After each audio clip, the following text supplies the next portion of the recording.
price. Dear old Alice, known for her mercy. Please show him mercy.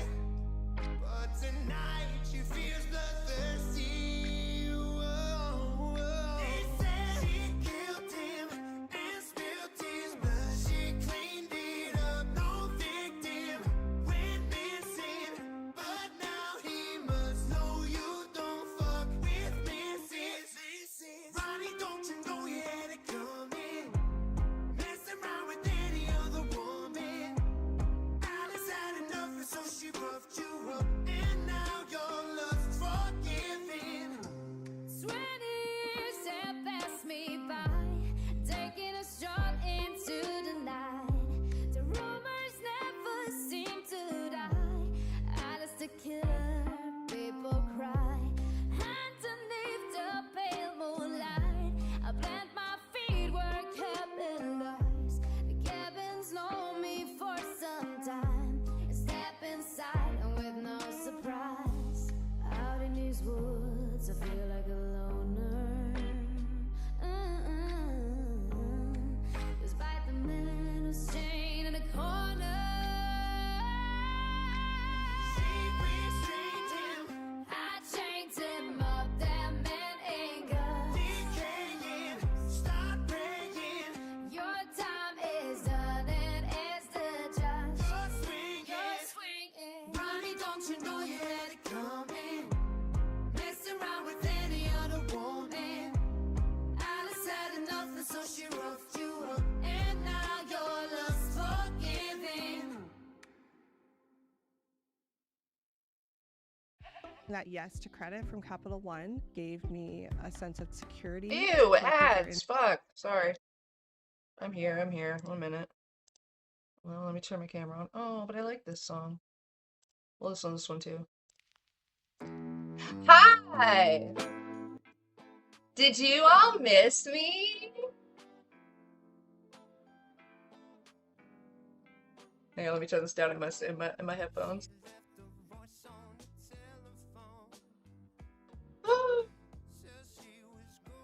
Alrighty.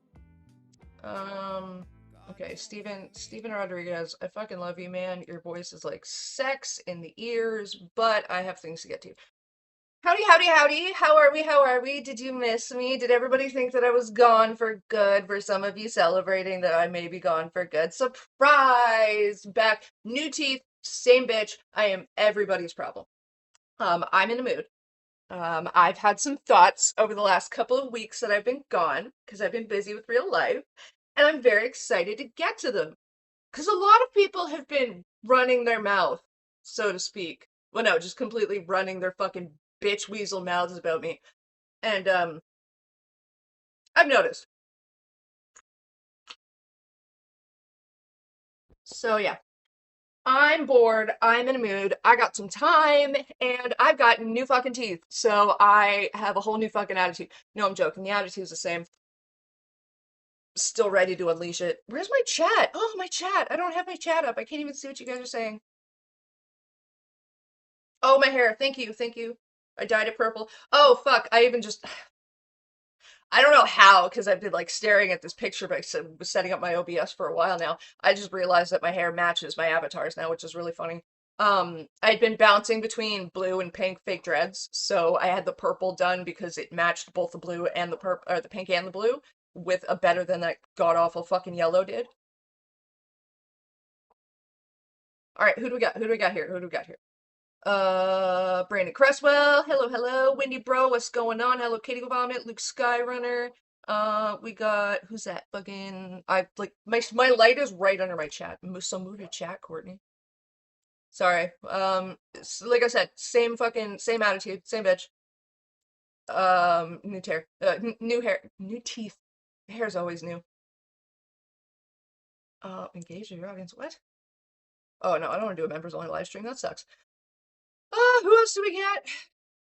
I can't read words. Rakaya Baker. Hello. What is it? Allium Sympathy? Wendy Bro, I said hello to. Bonneberry, what's going on? Food Stools, welcome back. I'm doing good. I got new teeth, man. Look at him. Oh fuck. Yeah, that's horrible lighting. Let me. They're so clean. They're so white. They're so shiny. That was a horrible angle, but I don't fucking care. Click that to your heart's content, my lovelies. And the accompanying bitch weasels that I know are out there, because God, the amount of people who really don't fucking like me, but will keep track of every goddamn thing that comes out of my mouth because they just don't like my opinion is absolutely phenomenal. It's fucking amazing. It entertains the shit out of me. So I'm gonna smoke this bowl while I catch up with you guys, and then we're gonna dive right into pissing off a whole bunch of fucking people, mostly because I just can't. And because if I dare open my mouth and speak my opinion on the internet, so many people shit their fucking Pampers, it's ridiculous. Personally, I don't get it. I'm just a fucking, professional hater, but yeah, give the people what they want, we're in a new setup, new angle, in a different room. Oh, I also got this lovely creature. I will unearth and show to you. This is Majesto. I got her from Spencer's. I love her so much. She's so great. It's a Gus Fink. Is it Gus Fink? Yeah, it's a Gus Fink Studios creature. I've been eyeing her for a long fucking time, and I love her so much. I also have this little guy. Immediately thought you had a bowl full of weed. I do. This has weed in it. This has weed in it. Don't smoke weed, kids. Why? Because you don't know how to smoke, and you're gonna hurt yourselves. And two, that means there's less weed for me to smoke, so don't fucking smoke weed. Don't eat it. Don't do weed. It's all mine. You cannot fucking have any. Okay? There's your PSA for the day. Don't do what I'm about to do. I had somebody, okay, while I was in my little fucking getting used to my new teeth, essentially, that's why I've been gone. While I was doing that, I had a couple of people leave a couple of comments telling me to like clean my bong. As no, Windy Bro, stop taking my weed. It's all mine. I had someone tell me to clean my bong, and like, bitch, this is the color of the fucking bong. It's iridescent purple, you fucking numbnut. Absolutely ridiculous. Clean your bong. Or unless they were watching older streams in which, you could see through the bong and you could see when like the resin built up and shit, to which I just kind of have to add, fucking no. How am I gonna show the fucking, youths what the inside of my lungs look like from smoking weed if I don't have all that buildup on the glass of my bong? That's like a perfect representation of like what happens to your lungs when you smoke weed. Because when you see the resin build up on the glass of the bong, you can go, see that? That's the inside of your lungs. It works the same way, except worse because the inside of your lungs is all moist and sticky. I take it for sleep now because melatonin fucks your heart, I think. Well, the problem with melatonin is taking over the counter melatonin affects your body's ability, like not its ability, but it affects the regularity in which it creates its own melatonin. So like it's kind of like just taking sleep aids in general. Your body just kind of becomes dependent on it and stops doing it on its own. So by the time like once you stop taking the melatonin, or if you don't take the melatonin, your brain like doesn't compensate.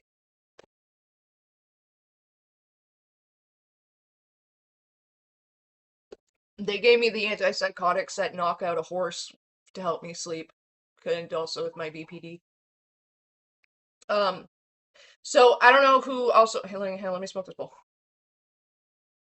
Don't do weed, kids.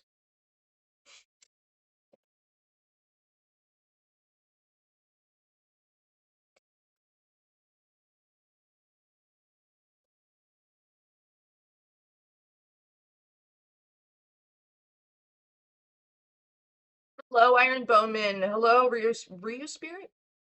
That's how I say it. Yep. Since when? Since about 3 weeks ago.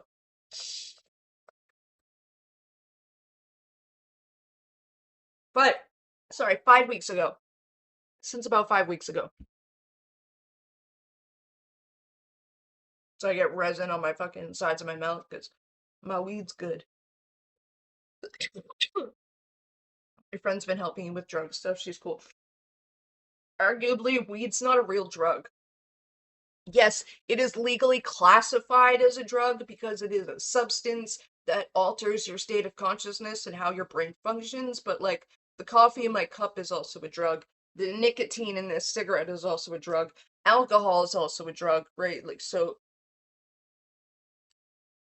I kind of find it funny when people talk about weed as if they're like hard street, as if it's hard street drugs, because it's a dried fucking plant with arguably the least amount of tampering and like additives in its processing than any other fucking consumable drug on the planet.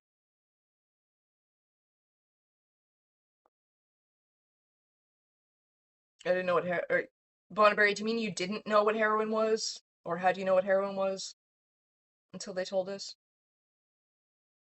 How did I know what heroin was? Well, I mean, we had the DARE program in school, which taught us about drugs, but I also grew up watching a shitload of Intervention, to be quite honest. Um, hell, I didn't know. I kind of figured that's what you meant. I blame Reagan. Listen, the American education system is bafflingly, frighteningly inept. Okay, it really is. I'm not saying Canada is like our education system is like stellar, you know, off the fucking like out off the charts, fantastic, and we're super super fucking smart. But the way in which most, if not like a good portion of Americans are functionally illiterate is just insane. Like, sure, just you know, most Americans they know like how am I gonna phrase this? Because people hear the term functionally illiterate and all they hear is illiterate and they go, I'm not illiterate, I know how to read. It's like, yes, you understand how letters make words, okay? That grasps inside of your brain, but you don't understand how those words work in a fucking sentence because you're functionally illiterate. You can read the words, but you don't understand them enough to use them or like hear them fucking properly. And it's mind-boggling.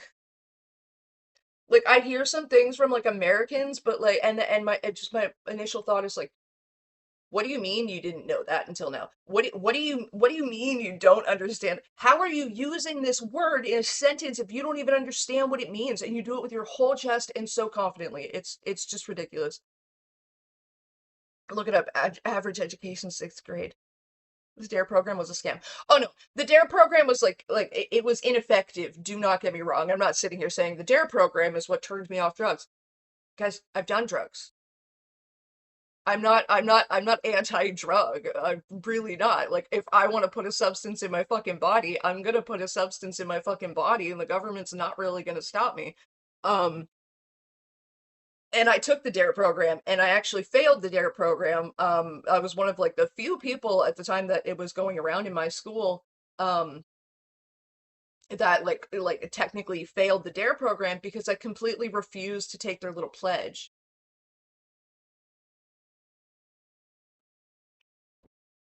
Fucking cuz like at the end of the DARE program they make everybody give this little pledge that like they're never going to do drugs and they won't succumb to peer pressure and they'll help their friends try not to do drugs and all this shit. And I sat there, I think it started in grade 6 and I'm pretty sure it went on to like grade 7 that we had the DARE program. And I remember just dead ass looking at the cop who ran this program and I was like, I can't I'm not gonna say that. I'm not gonna make that fucking oath. Obviously I was younger and I wasn't swearing as cop. And like everyone, like the teachers and the cop was even were all confused. So like, what do you mean you're not gonna take the oath? I'm like 13, 14 years old. I don't know what kind of choices I'm going to make later in life. I don't know what kind of circumstances I'm going to be under or the pressure that I'm under or if somebody does something to me against my will. Like I can't sit here now and say I'm never going to do drugs ever in my life because that's just a blatant lie. I don't know. Besides, I'm probably going to try a few things if they're offered to me. I mean, why the fuck not? Oh, well, you could die. I could die sitting right here and just like have a fucking aneurysm out of nowhere because it just happens. I could die going to fucking my part-time job and fucking getting hit by a bus. I could get stabbed at the fucking bus. Like you could die at any time at any point for any reason. That's not the end all be all reason to not specifically do something. Plus, as a kid, I've always been the way that I am. I'm innately fucking curious to like a disrespectful degree, and I refuse to especially as a child, like I absolutely refuse to fucking stop asking questions. Like not just simply why, but I refuse to stop asking questions until my curiosity was satiated. Don't forget cigarettes too, yeah. Well, and that's the other thing. My mother was a fucking cigarette smoker. Technically, I by secondhand smoke, I had already had nicotine in my system. Okay, I was already technically had to like in a violation of that vow. Um, and fucking where was my train of thought going? I lost it. I'm rambling. I honestly only finished it because there would be a big ceremony thing for the ones who pass, and we would get the dog that sniffed out drugs. That's cute. You get to pet the dog, the drug sniffing dog. Sorry, let me catch up on chat here. My health counselor was like, here are the effects of hard drugs. Here's how addiction will ruin your life. All right. See you later, Brandon Cresswell. You have a good time. You're gonna miss most of the best part of the stream, but that's okay. Not submit to peer pressure. Expects you to use peer pressure to get others off drugs. Yeah. All right. Thank you. You actually got me back on my train of thought. So, like, when we were going through the DARE program, I remember this one, like, specifically.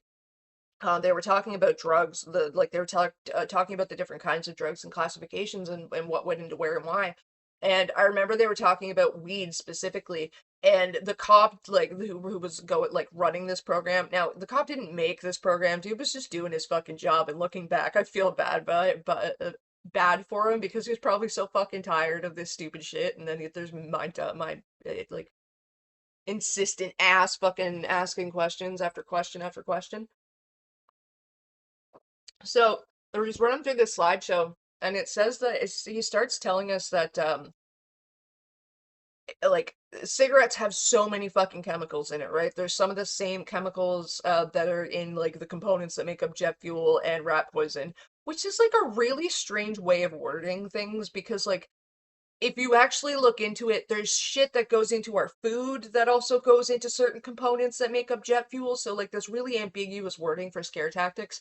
And like my father was big on scare tactics through ambiguous wording, so like I saw through it pretty quickly and I was like, the wording doesn't make any sense. Like anything could be, like there's so many different chemicals that could be in a single component that makes up jet fuel that like you're just trying to make people associate cigarettes with jet fuel, and that's just dumb.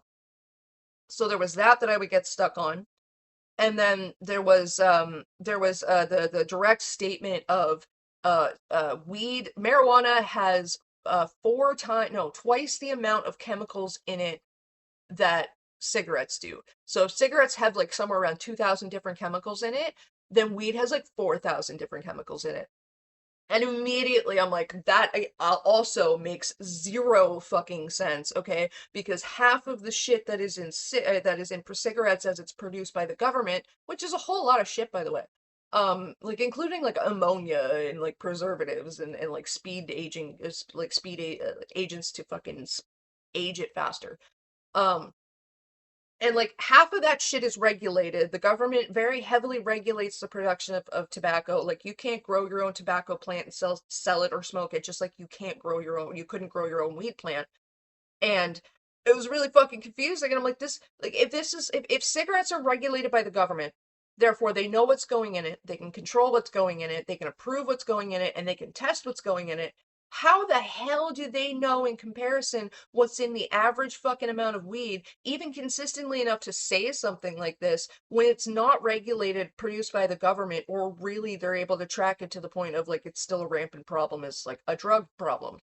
Like none of this made sense. I had watched enough Intervention at that point as a kid. I knew enough about like the drug scene and like the culture around it and how it works in cities and states and countries and shit that was like, this makes no fucking sense with how I know the world fucking works up until this point. And the cop, again, because he's just a dude doing his job, reading the fucking papers that he was given that morning before he's sent off to this fucking assignment, had nothing for me.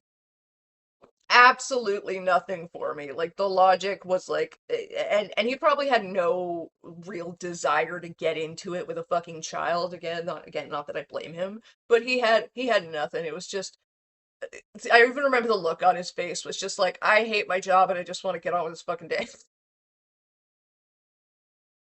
Wait, cigarettes in the government? What did I miss? Oh, I was talking about the DARE program. Also, hello. Welcome back. I was talking about the DARE program, and how they used to say things like they used to tell us things like marijuana has twice the amount of chemicals in it that cigarettes do, which even when I was young and I was like 13 years old, that never made any sense to me, and I questioned it like directly and out loud at the DARE program because the government regulates the production of cigarettes, so they know what's in it, they can track what's in it, they can control what's in it and test what's in it to a very close degree of certainty. Whereas marijuana, being like an underground, like black market street drug essentially at the time, um, they can't put those regulations on it. Like even when they legalized weed up here, there was a lot of concern over how they were going to regulate the consistency of it because it's been so well known actually for a long time that weed is wildly inconsistent buying it on the black market because the person growing it has to know what they're doing, and it's not like it's not the same as specifically producing like cocaine or heroin or meth or freebase or fucking crack or anything like that, because you don't cook anything. You're not mixing chemicals and looking for chemical reactions. You're literally growing a plant, right? So it's like herbology, it's fucking botany for Christ's sakes. And aw, thank you, food stools. You're so sweet. So I like to I questions a lot of shit, and like I failed out of the DARE program, long story short, because I was like, I can't say now that I'm not gonna go do drugs in my 20s. And lo and behold, I did drugs when I was 15 fucking years old. Drugs. I started smoking weed and cigarettes when I was 15 years old, which, according to the DARE program and what they wanted to teach me, was drugs. So I never did much underage drinking because I just didn't have a taste for it. My parents, they drank casually. They weren't like super heavy drinkers. So alcohol was kind of regularly around me as a child, so there was no mystery to it. I saw my parents drinking it all the time, and excuse me, I got the hiccups. And on special occasions, like specifically the holidays and shit, or like just if my parents were in the fucking mood to, if they were drinking alcohol and it was something I hadn't seen before, or like the first time I'd seen something, it was, as a kid, you're like, well, what's that? What are you drinking? And why is it different from what I'm drinking? And every time my parents would just be like, it's beer, it's wine, it's champagne, it's this, that, and the other thing. Here, try it. Because they knew that was going to be the next thing out of my mouth, especially from a young age. And they did this with like all of us. And you take like your kid, it smells weird already when you tip it to your face, so you end up taking the tiniest little sip to taste it, and alcohol does not taste good. So as a child, you're just like, oh, okay. And they're, my parents would be like, oh, do you like it? They're like, no, I don't. You respond, no, I don't. They're like, yeah, I figured as much. But in my like now in my opinion, that was the proper way to kind of handle it because it left no room for mystery around the alcohol. There was no romanticism of you're not allowed to have this. It was just a very clear statement of here's what I'm drinking and you can try it, but you don't like it, so you're not going to want any more of it. So I've never been super big on alcohol. Even now, I'm not super big on drinking. Especially having been married to an alcoholic for like 8 years, almost a decade. I'm not big on alcohol. Plus, basically learned to drink from an alcoholic, so like I have a propensity to fall into being a sloppy drunk when I drink too much, and then I have a big tendency once I get tipsy to start drinking too much because I fall back in old habits of being with the alcoholic. And it's just not good, so I just kind of avoid it. When I was younger, I was at a party with my family, and I went to go get a Coke from one of the coolers, and I didn't know it was the one that had the alcohol. Ah, that's funny. That happens. Yeah, if I want to drink beer at the rare time, I do go for something sweet. Yeah, see, if I'm going to drink alcohol, I absolutely drink like white girl wasted drinks. The only time I'll drink beer, and this is embarrassing to admit, but it's the fucking truth, so who gives a shit? The only time I really drink beer is when I'm trying to impress a guy. No fucking word of a lie. If if there's a dude that I like and I'm single or whatever, and he's drinking beer and he likes beer, I will start drinking beer just uh I don't know, man. It's not my best trait. It's one of the dumbest things about me, to be honest. My parents drank in front of me. My mom not so much because she wasn't a big drinker. My father, he was just a super casual drinker. The man always had beer in his fridge. But a 12 pack would last him like a month, and he'd have like a beer or two like with his hockey games. Because he was absolutely adored his hockey and watched every single Habs and Montreal game Canadiens game that he could find. To the point where he bought a subscription to, back when cable was a big thing, he bought a subscription to the French sports network, because most of the hockey games that the Habs played in, because they're Montreal Canadiens, were in French and only were shown on the French stations. Because so he fucking went and bought it just to watch them and learned hockey French, because the man doesn't really speak French. And like by the time I was like, I don't know, fucking 9 or 10 or whatever, I was making Long Island iced teas for my parents. Um, Not because they like made me or anything, but because like I was always the kid that wanted to help, especially if I saw my parents doing something that I had never seen them do or I had never done. I was very much like, oh, what are you doing? Can I help? Can I learn how to do that? Will you show me how to do that? Every time my mother would go make my father a new Long Island iced tea, I would start following her and I'd start asking questions, and then I'd start helping and getting her things. And then once I basically knew how to make it, by the time it got to by the time I got to like actually knowing how to make the drink entirely, when my father would ask my mother like to make him another drink, I'd like literally jump up and be like, "Oh, can I do it?" Just because I wanted to make the drink, right? It was like mixing potions. Um, because again, like fucking Lily, I know Lily likes to paint me out, like in the times that she has talked about me in our childhood, to be like this wretched fucking harpy of a fucking bitch. But in reality, I like jumped at the chance to do something specific, like especially for somebody else in that house, mostly because it just meant I got to do something. And usually because the things that I would offer to do for like my parents or whatever were things that I didn't normally do or get to do. So like at the beginning of learning to cook dinner as a kid, like I'd offer to cook dinner all the fucking time, any chance I got, because I just simply wanted to cook dinner. I actually enjoy washing dishes, to be quite honest. I don't like rewashing somebody else's dishes, so having to redo Lily's chores was a fucking pain in the ass. But I actually do like washing dishes when like it's not a fucking and someone's not hounding me to do it. So I would like just offer to do things around the house, or I would just go do things around the house of my own volition or for my parents, because I was that kind of kid, and I also saw the shit they went through with their own respective golden children. And before I learned to resent my parents for it, I like had a really deep-seated pity for them, and it was and the realization that they couldn't handle a third child that actually showed their problems. So like I had to be as accommodating and easy of a child as possible, because they probably would have like hung themselves otherwise. I'm not entirely sure when I made that realization as a kid, but it was fucking young. Anyway, I'm getting off track because I ramble and I do that, and you guys are, I don't know, wonderful conversationalists when I pay attention. But anyway, don't do drugs, kids. They're all mine. Leave them for me. You can't handle it anyway. Besides, there's so much fentanyl and shit out there. If you don't know your sources or how to vet your sources, you are going to fucking die, okay? So don't do it. Trust me, the high is not worth it.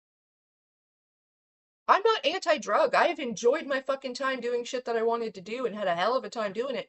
But it ain't, especially nowadays with all the fucking fentanyl that's out there. No, it ain't worth it. It ain't worth overdosing and choking and dying, but like drowning on your own vomit and stomach bile. Like, ugh, I'm good. You should be too. Oh, and by the way, you can overdose and not actually die. So like at the very like in the best case scenario, you get some fentanyl and overdose, you're not gonna die, so you'll feel every fucking second of that.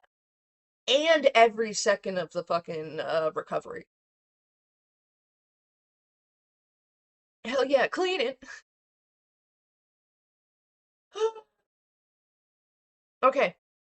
So I have been gone for quite a while now. I have been gone fucking shit. When was the last time? I know it's been since, like, at the very least since October 14th. So over a month already. Yeah, 5 weeks. That would be 5 weeks. I've been gone like 5 weeks. It's been a long fucking time. And I hope everybody missed me. I know some people missed me because, like, I got really tired of certain people, like, bugging the fucking shit out of me, to be quite honest, and getting under my fucking skin and like making me trap myself, like let myself get stuck in engagement loops. That I shut down like my Twitter. I made it all private and shit because like fuck you. My Twitter's for me. My Twitter's where I get to fucking scream into the void. And if you want to know what I have to say, go to my YouTube, bitch. That's where I get paid. Fuck off. Sorry, that's not for any of my fans, to be quite honest. For the people that is like the bitch weasels that's directed to know who I'm speaking to. The people, the girls who get it, and the girls who don't, that's not directed to. Um,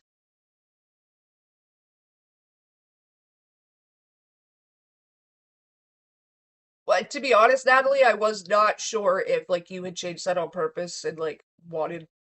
I don't know. I'm not in the business of fucking specifically outing people like they're fucking doxing people, and if the people want their names changed, I don't know. I honor that. But if you want me to call me Natalie, if you want me to call you Natalie on stream, I'll do that. I don't care.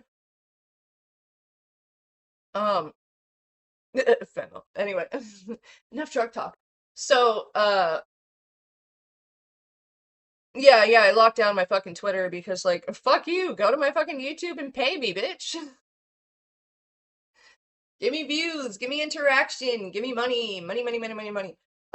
Because I'm done taking bitches seriously. I really am. I am so absolutely fucking done. And I'm gonna drag up some old conversations, and I absolutely don't give a fuck who has a problem with it, to be quite honest. Because I let people run their mouths, and now it's my turn.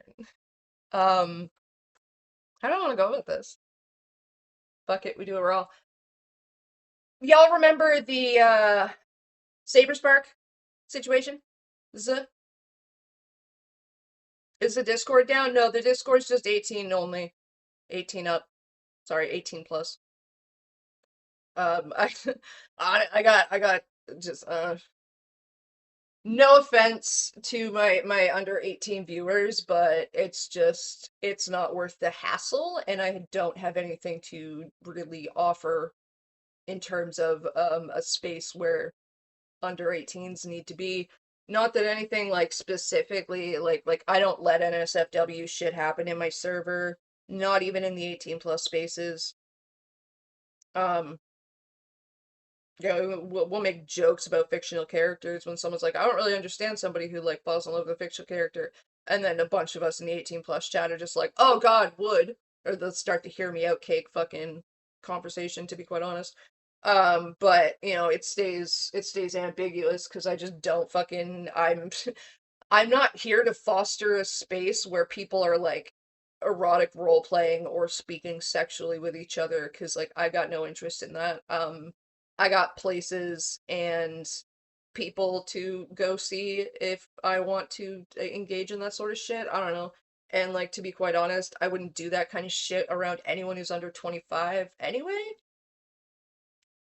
Sure, 18 and up is like legally an adult, but if you're under 25, you are essentially still a child to me. Like, sorry.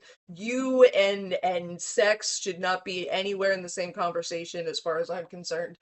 Um, and if they are, then I'm not in the conversation, and that's fine because I don't need to be. I think I left the Discord server. I don't remember. I left a bunch because I was overwhelmed. I need to rejoin. God, what YouTuber is in some form of drama? Oh, I know. Well, see, like that's kind of the thing. It depends on like the YouTuber, but the nature of like just like streaming my own fucking opinion online means a bunch of people feel entitled to uh uh subjugating that opinion to their own I don't know, rules or shit, which is kind of it's kind of a backhanded thing because like yeah, I get to come on here and say whatever the fuck I want, to be quite honest. And if there's really an actual problem with what I've said, then like the government can deal with it because that's just sort of how the world works, right? That's how the internet works. You get to come on and say just about whatever the fuck you want, and it's up to the platform or essentially the government and the law to like do something if something's actually in violation of like a code of conduct or terms of service or policies or laws. But a lot of like other users on platforms feel the need to or feel that they have the authority, I should say, to like citizens arrest people on the internet, like they act like everything is like they're everywhere everything everywhere all the time is an actual court of law and they're a fucking lawyer or an actual judicial system. And it's kind of laughable when it happens because the same people will always try and constrain the person they're bitching about to like courtroom laws while also excluding them that like themselves as like the quote unquote lawyer or judicial party from like any bar associated or legally associated fucking constraints that would also be applied to them in the same situation if like everything were going how they want it to go. Right? Like it's really funny when people on the internet sit there and go, you can't do this, you need to do that, you need this, that, and the third, and blah, blah, blah, and this wouldn't fly in court. And it's like, well, to be quite honest, if we were in court, your opinion wouldn't be considered. You wouldn't be here talking. You'd be watching it on the fucking internet. So, like, shut up. The fuck? You're not a lawyer, we're not in court. And like this whole innocent until proven guilty thing, I love the bastardization of fucking phrases and sayings and idioms because the entirety of that statement is an individual charged with a crime is innocent until proven guilty in a court of law. Okay? Me coming on the internet and saying, Beckett, you're a fucking bitch weasel and a predatory, disgustingly fucking insensitive individual who likely has a host of fucking victims in your own closet, and that's why you act the way you do on the internet, trying to discredit other victims and like bully women who wouldn't fuck you with someone else's dick because you don't want the people that you victimized in your past or are currently victimizing in your fucking present from having the fucking stones to call you out or anybody to have some ground to stand on to tell you you're a piece of fucking shit. And then people will like fly out of the woodwork saying, you can't say that. You can't say that Beckett acts like a predatory individual who likely is a host of his own fucking victims because since he tried to convince Emily that not only did Saber not fucking assault her and what she did and what happened to her was her fault for not advocating for herself properly in the moment, the childhood sexual assault she went through was also not actually assault and was also her fault because she didn't advocate for herself properly in the moment. And to be quite honest, it makes me wonder what kind of individual looks at someone when they hear they were assaulted sexually as a child and went, well, that's your fault. You should have fucking said no. That kind of makes me wonder how many children have you assaulted in the past, Beckett? How many times have you fucking pushed past obvious restraint and a lack of a no, thinking that meant consent and the onus was on the other person? Do you know what women are taught since fucking childhood and even by the fucking police and the judicial system to do when they think they're gonna be fucking raped? Is not resist so they don't die, you stupid fuck.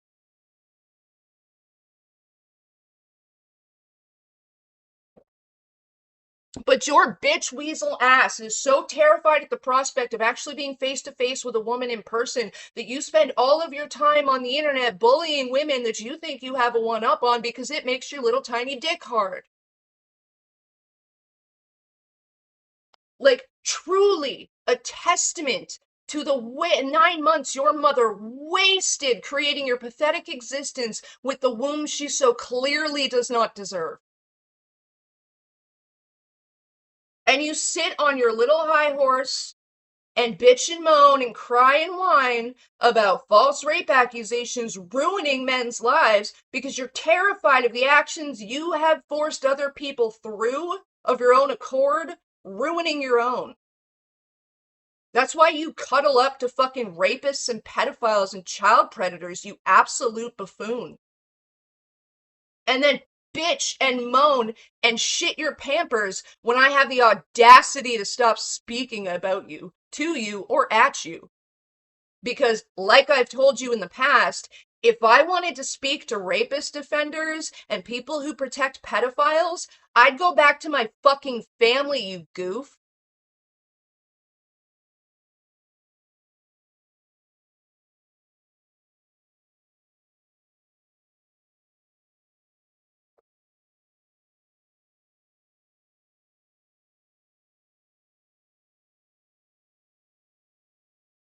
And the same people cry and whine and bitch and moan and insist upon themselves that I don't mean anything, that I'm irrelevant, that nothing I say matters.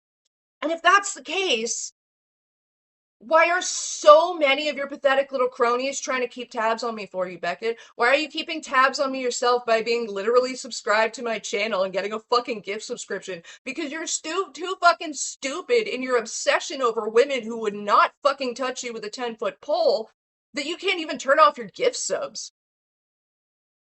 You know, you fucking sit there and you brag about how much money you make off the back of trying to convince people who've been raped that they weren't fucking raped like you do to your fucking girlfriend. No, sorry, you don't have a fucking girlfriend. You need to insist that you've touched a woman, which is exactly what anybody who's ever touched a woman has done in their life. It's screaming, I just had sex. A woman let me put my penis inside of her. Press X to fucking doubt, chat. You're a bottom and you fucking know it. The world's least fuckable twink.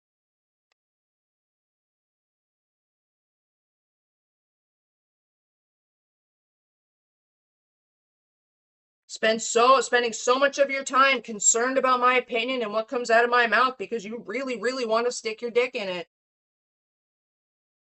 I wouldn't fuck you with Saber's dick.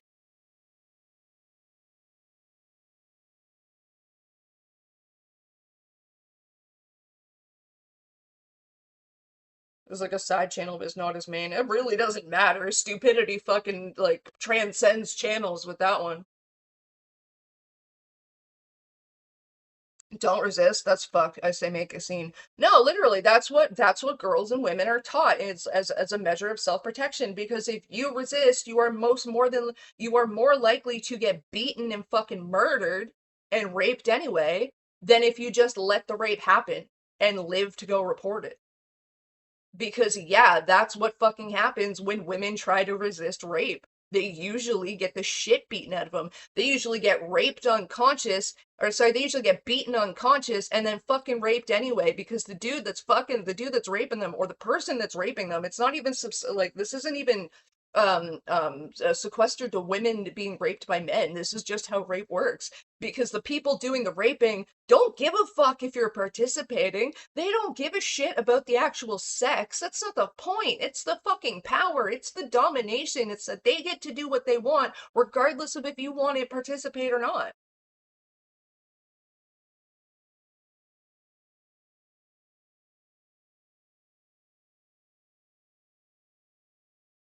And like, the fucking, bitch weasel Beckett fucking brags about how much money he makes off the back of trying to tell Emily that she wasn't raped, nor was she raped as a child, because, fucking, a bitch weasel Beckett, a fucking god fuck no who gives a shit where in Europe, would absolutely know if Emily was assaulted in her fucking childhood or not.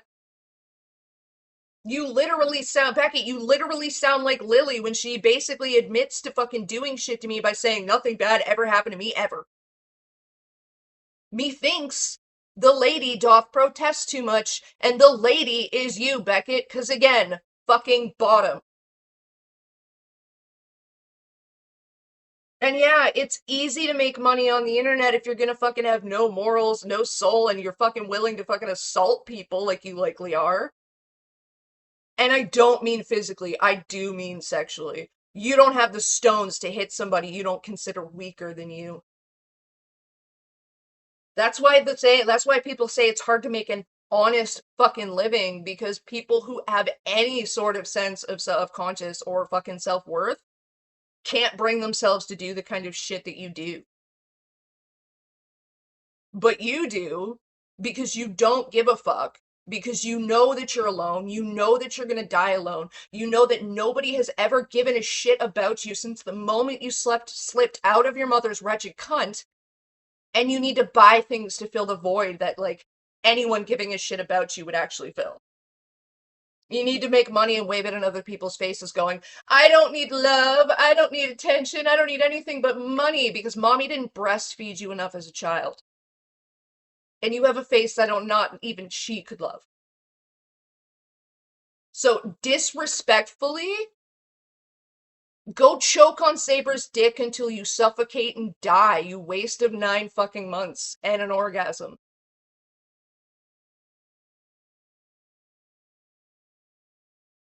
Like, I'm pretty sure the only thing that is keeping any of your, like, past victims from speaking out is the fact that most women would rather, like, admit that they've lie and admit that they volunteered happily for a donkey show than admit that they had any kind of sexual contact with you, consensual or otherwise.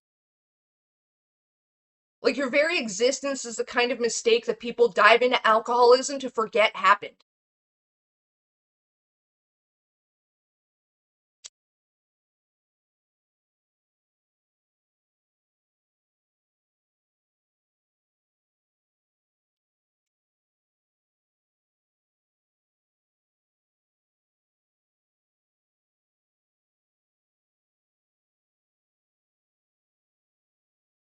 The reason why making an honest living is impossible, Mark J. Treeberg, is because, like, the idea of money itself, the whole concept is bred off the back of greed and laziness.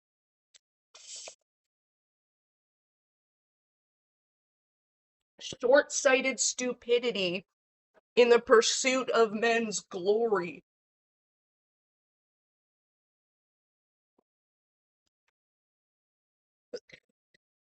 The world operated on a trade and fucking barter system up until the Spartans. You know, people developed skills. They did things, they learned how to do things so that, one, they could do it for themselves, and two, if they came across something they didn't know how to do for themselves or couldn't do for themselves, they had something to offer the person that could do it for them in exchange for the service or the goods being, like, traded. Excuse me. Fucking, um, and then that's how the world fucking existed for eons. That's how people existed for eons, was off the trade and barter system. That's why the Silk Road was as prominent as it fucking was. Not the back market fucking dark web one, the one that, like, ran through most of fucking Europe and like Egypt and shit. Went fucking everywhere. Excuse me. And then the Spartans came along, and the Spartans put all of their fucking time and energy into developing their armies and their combat and their battle strategies and whatnot. That literally, that's all their people fucking did, was trained in battle. Even their women, their men and women, just trained in combat and made more fucking Spartan soldiers, and they just, grew like a little fucking colony of army ants. And at the fucking they were, like, formidable, don't get me wrong, they fucking took over, like, so many different civilizations and shit, but their battle prowess came at the cost of their ability to even fucking support themselves. None of their people knew agriculture, none of their people knew trades, like, barely any, if any of their people knew how to do anything besides conquer, rule, and fight. So they ended up, the result was they had to take slaves from every fucking civilization they conquered to do the farming for them, to do the construction for them, to do the shit that they didn't know how to do. And once they started running into civilizations that they couldn't conquer, they don't really have much in the way of trade and barter system because the civilizations they kept like as captive slaves were so tapped out in trying to support the massive demands of the insane size of their fucking army and like the ridiculous like amount of shit that it took to keep their army as strong as it was, that they didn't have anything to trade in for other civilizations that they couldn't quite match in battle or just stamp out entirely. So they literally invented the concept of coin. Like the very first coin was Spartan coin, and it had, I think it had Leonidas on it. You can look it up and correct me if I'm wrong. I probably am, but it was the Spartans, and they fucking basically convinced, I believe, the Romans, if not the Greeks. Again, correct me by all means. I kind of jumble up my dates a little bit, and they fucking even the Egyptians. And they convinced everybody that this shit held value. And slowly turned the fucking economic system from trade and barter to like gold based. Well, it wasn't gold, but it was precious metals and jewels, and that started the shift of like trade and barter into money exchanging hands. And because like the equivalent, like the money that we exchange hands today is like representative of, again, still precious metal reserves, it's still tied to that fucking archaic concept that was bred off of the back of them being too fucking short-sighted and stupid to develop their own people past the point of being able to I can't speak, sustain themselves. That's why, like, money and power corrupts ultimately, to be quite honest, is because it breeds laziness. Like, if you don't ever have to do anything for yourself, you simply won't.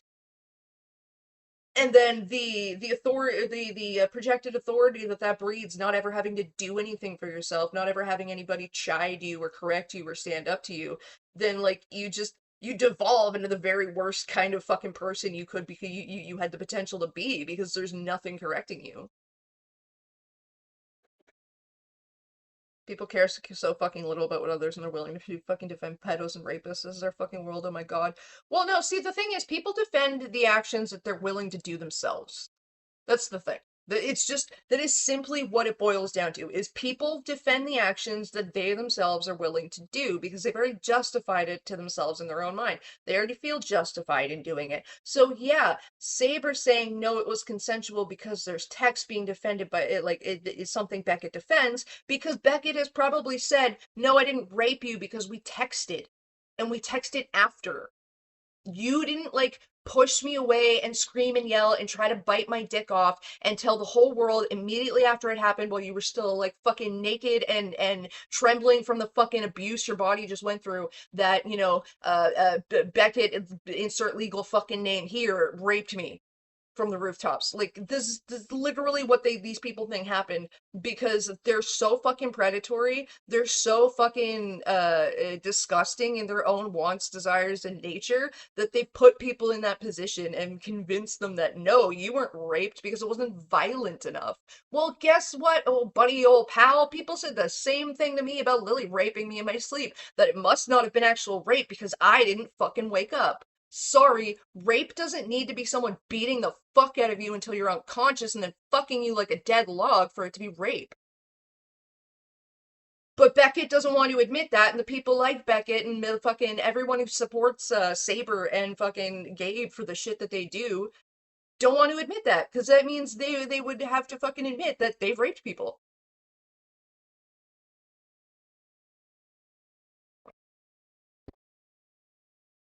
That's just the way it fucking is. It's fucking psychology. Excuse me. It's fucking psychology. And then the same people will turn around and, like, absolutely cry and whine over the fact that, like, Courtney said she hopes Mr. Enter gets raped. Which, no, I didn't. I hope Mr. Enter gets raped were not the words that came out of my mouth. Not in the fucking slightest. I was told that Mr. Enter said that he would prefer to be raped than accused of rape. And to which I responded verbatim, Ew, did he really? Well, if that's true, then I hope Mr. Enter gets his fucking preference. Preferably 13 Reasons style. So, tell me where the words, I hope Mr. Enter gets raped, came out of my mouth. Without, trying to deflect into, well, what you meant was this and what you meant was that, because what I meant were the words I said, you functionally illiterate twits. If that's true, I hope he gets his preference. Now, those words mean that if Mr. Enter did in fact say that and meant it, I hope he gets what he said he prefers. Violently.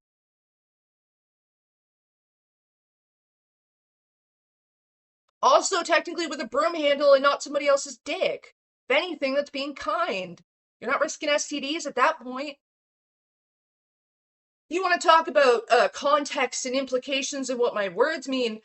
That implies that if it's not true, then I don't wish anything on him. That implies that if it's not true, his preference would be to not get raped, and I'm not wishing rape on him. Even taking out the if that's true, I hope he gets his preference I hope he gets his preference. And the context and the meaning of that depends on what his actual preference is. And for you to sit there and say, you're hoping he gets raped, is you stating that his preference is to be raped. So, you don't get to sit there and say, well, he took that back, and then also insist upon the fact that that's his preference. It's one or the other. It is not both. You don't get to attribute contextual meaning to half of the fucking words because they're in defense of Mr. Enter, and then remove the fucking constraints of that of those contextual rules from my words because you want me to sound worse than I am, because you're either too afraid to admit you just don't fucking like me for whatever reason you don't like me. I don't care. There's plenty of valid reasons. I don't need to know about it. Or you're just really that functionally illiterate and you don't understand what words mean. Third option being you're fucking projecting because you think I'm talking to you. You're taking everything that I say personally to your actions instead of Mr. Enter because I guess you've said something or had the fucking similar thought in your mind. Or you think, well, if I say my preference is to get raped, Courtney's gonna wish that I hope that I get raped. That's not my fucking problem, dude. Get therapy.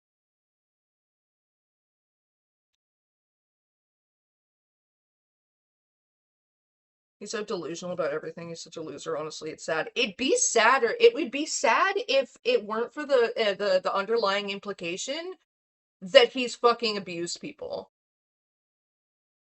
The underlying implication that he has victims in a similar vein as like Emily is to Saberspark, and he doesn't like it. He doesn't like that, a magnifying glass is being held up to actions that are eerily similar to his own, because then his, like, tiny little fucking bitch weasel brain goes, oh no, people are gonna find out what I am. So then he fucking, like, harasses and, like, actually, attempts to love bomb, and fucking manipulate women that he thinks that he can control and that are somewhat tangibly, associated to this, situation.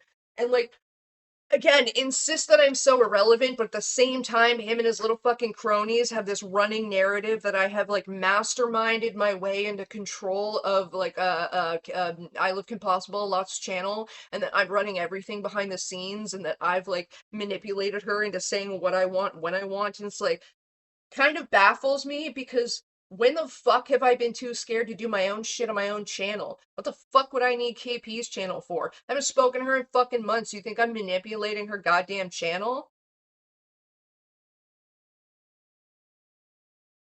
I told her to stop fucking, she fucking came crying to me once about Beckett's shit and all the dumbass fucking nonsense that was going around and everybody insisting that, I don't know, what was it they were doing? Oh god, no, it was absolutely fucking disgusting, actually. Beckett, like, I guess he got his hands on, screenshots of a conversation that two people who knew KP, were having about her, because, like, neither one of them, I guess, like, liked her at the time, and it was absolutely the most vile and disgusting shit that I've ever seen. Like, Beckett went and posted, like, put it in videos and shit, too, like, he had it everywhere. Screenshots of somebody that fucking, I guess, like, KP was living with at the time, Oh no, because I remember this because me and KP were actually friends at the time that she was living with this dude. Fucking Riddle of Lightning is his fucking screen name that I know him under. Fucking diaper wearing adult baby diaper loving freak. He gets his fucking his knickers his sorry he gets his fucking Pampers in a twist, diaper rash or something over the fact that like KP was on a stream of mine and said something in regards to Vor, and I guess he felt like personally fucking embarrassed by that or something in regards to him and Vor, and I guess like he felt personally fucking victimized by that. So he runs to this little fucking dipshit who's got a fucking chip on his shoulder because KP won't fuck him, and starts telling him all this shit about like fucking making up all this shit about KP and her fucking genitals, man. Like dude overheard a snippet of information when he took KP to the hospital, because I remember when she went to the hospital she was freaking the fuck out. Poor girl was like going through a mental breakdown or some shit, and she had no way to get to the hospital, and he offers to fucking help her. He takes her to the hospital, and then he fucking listens in on her conversations with the doctor to hear certain information about her fucking like her organs fucking health, like literally her fucking genitals health. And this adult baby diaper lover, while he's busy like pissing in his pants and enjoying the fucking warmth of it, runs to like the person he knows has a personal vendetta against KP and starts like saying the most egregious shit possible. Like, dude, I don't know if like he just has never touched a woman or seen a vagina in his life, but like said something to the effect of like insisting that KP was like quote unquote shoving antibiotics up her vagina, because that is not how fucking UTIs work, by the way, buddy. And something like just talking about how apparently her fucking genitals were infected, and like, and now remember, me and KP were friends at the time. I know exactly what the fuck he is talking about, and that's not what it fucking was. I'm not gonna go into specific details because it's not my personal information to fucking share. Riddle, you adult baby diaper lover, you pamper shitting fucking freak. Yeah, he went and like told a bunch of like literally he started a conversation with this dude that he already knew at the time was like trying to fucking make KP look as bad as possible, trying to be as like abusive online abusive words. He was trying to be as abusive as possible as he could to her online, despite the fact that she wasn't like responding to him. And Riddle like sought him out and went literally started a conversation with, "Have you heard about KP's vagina?"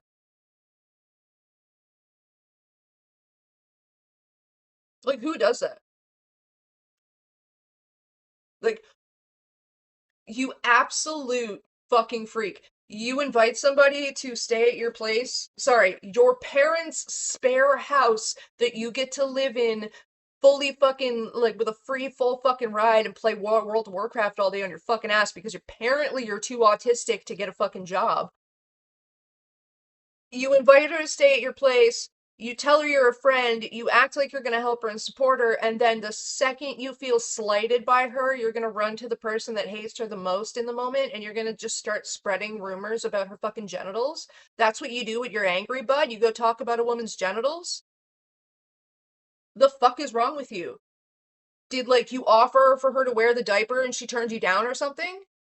Did you like ask her to piss in a diaper so you could sniff it and she like looked at you like the freak that you are? Is that what happened? Like, what is your actual fucking problem? And Beckett took this because I don't know, somehow, somewhere or the other, these screenshots from this conversation that Beckett was not around to have nor be in ended up in his hands, and he just blasts them all over the fucking internet.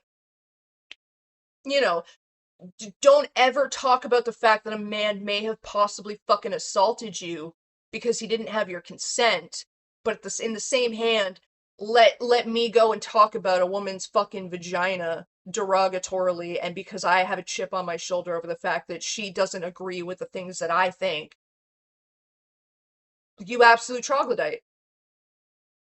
Like, you absolute fucking troglodyte. And then from that, it devolves into calling her a fucking spinster and insisting that she's a virgin because apparently, this woman's genitals are all you can fucking focus on, which, doesn't surprise me in the least. The only thing you fucked is your hand, most likely. And yeah, and insist upon the fact that she is somehow a spinster and I am somehow a whore. To which I just kind of like to add, yeah, I'm a whore and way above your fucking pay grade, buddy. You couldn't afford a second of my attention.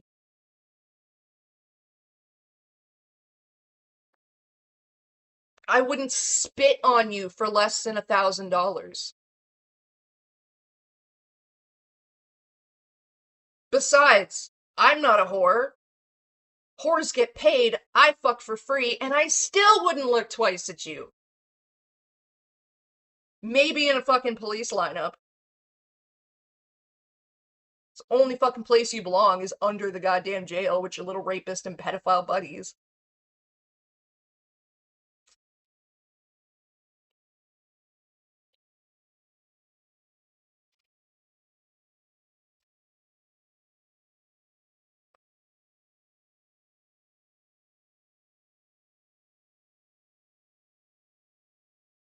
I think fucking a dog would be more socially acceptable than fucking you, Beckett.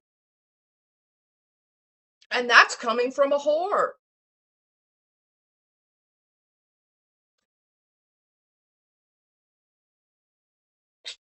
Where's my pokey? God damn it.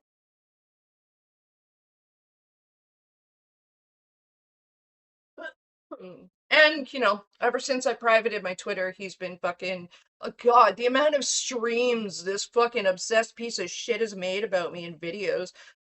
Since, like, what was it? KP made her first video, and then, I think, like, what was it? Another video came out. She put out a response video to the backlash and shit that she got. And then Beckett, oh God, I don't know if, like, that's when the crush started and, like, I don't know, that's when his fucking limerence began or some shit, but he just went off his goddamn rocker the amount of times I showed up on his channel, considering we did not fucking speak, and, like, I spoke at him, not to him on Twitter a few times. Not even him specifically, like, I like, subtweeted at his fucking tweets. And then he decides to, like, tweet directly to me, and I literally blocked him and went, if I wanted to engage with fucking pedophiles and rapist offenders, like, go talk to my family, bud. I'm speaking about you, not to you. Thinks that I ran away because I was like, give me, like, one notable instance of somebody, like, provenly claiming false rape that wasn't a woman trying to get out of a murder charge. And, like, oh wait. And he digs up some, like, fucking UK case about some game producer. I don't know. Fucking barely read the thing. Sure, it was the direct example that I had asked for, but, like, okay. Congrats. That's one. And then he starts going on about how 3% of rapes are false accusations, and, like, cites other fucking UK statistic pages and fucking research and studies and shit, which, again, neither myself, who's, talking, speaking my opinion as freely as I fucking want to, nor Emily, who, suggested, didn't even directly accuse, but suggested that fucking Steven violated her consent. I'm the one who called it rape, by the way. I am the first person who fucking called it what it is and called it rape. Emily has been so ridiculously fucking gracious in, like, the fact that she is willing to suggest that Steven may not have done this maliciously, and this may not have, like, she doesn't necessarily think that he's a terrible person, or that it was his intent to, like, force himself on her and rape her. But, and, she's been incredibly fucking gracious and has never once actually used the word rape. I'm not even sure, like, I gotta go back and watch the video to correct myself if I'm wrong, but I'm not even sure if she used the word assault. I'm the one who said the word rape. I'm the one who read her fucking initial testimony and went, oh no, that's rape. Absolutely the fuck not. That is rape. There's no such thing as implied consent. And again, I will get into this till I'm blue in the face. I don't fucking care. Implied consent in sexual situations is not a fucking thing. Okay, it absolutely is not. The idea and definition of implied consent is for contractual fucking litigation only. And your body is not something that contractual litigation applies to, okay? That's why prostitution is illegal. You cannot put a contract on somebody's fucking body. So you don't get to apply the rules of contractual litigation to somebody's fucking body in a sexual situation. And now I've had people who get all their fucking knickers in a twist and decide to insist that I'm calling them a racist because they don't sit there with their partner and say robotically, "Do you give consent?" before inserting fingers into a vagina or something. And say, "Oh, because I use implied consent with my partner, does that make me a rapist?" Because when I said implied consent is for contract litigation, they responded with, "Oh, it can be used in sexual situations," and I literally said, "If you're a rapist, sure." And their immediate response was to be like, "Well, I'm a rapist and you just called me that. Like, I'm insulted now." Like, okay, honey, first of all, if the shoe fucking fits, lace that bitch up, wear it, and stop fucking acting like it don't. Second of all, you can't apply contract litigation to somebody's body. Literally, like, trying to apply the idea of implied consent that, oh, well, is it to sexual in fucking situations? I cannot speak right now, I'm stuttering. If you try to apply implied consent to a sexual situation, you are literally entering into the fucking mindset of, well, they didn't say no. And again, I don't know who needs to hear this, but a lack of a no is not a yes. And if you proceed simply on the basis of the fact that there is a lack of a no, you're into rapist mentality. You're into, at the very fucking least, date rape territory.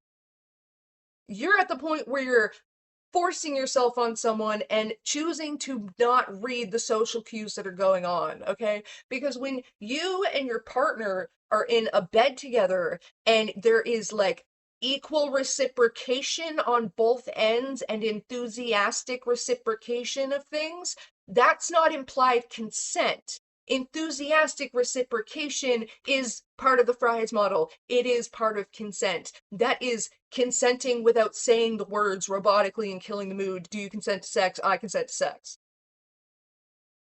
Okay, so, not being a fucking idiot and being able to understand the fucking social cues and the body language of the person that is your so-called partner and that you're in bed with and physically up against is not implied consent. There's just a lack of, functional literacy. There's just a lack of being unable to look past your own wants and needs and responses to actually notice somebody else's. Because again, a lack of a no is not a yes. And enthusiastic reciprocation is a yes. Laying there and taking it is not enthusiastic reciprocation.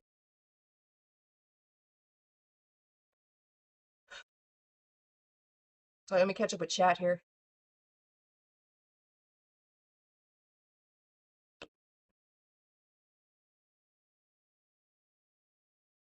Pissed off and shaky.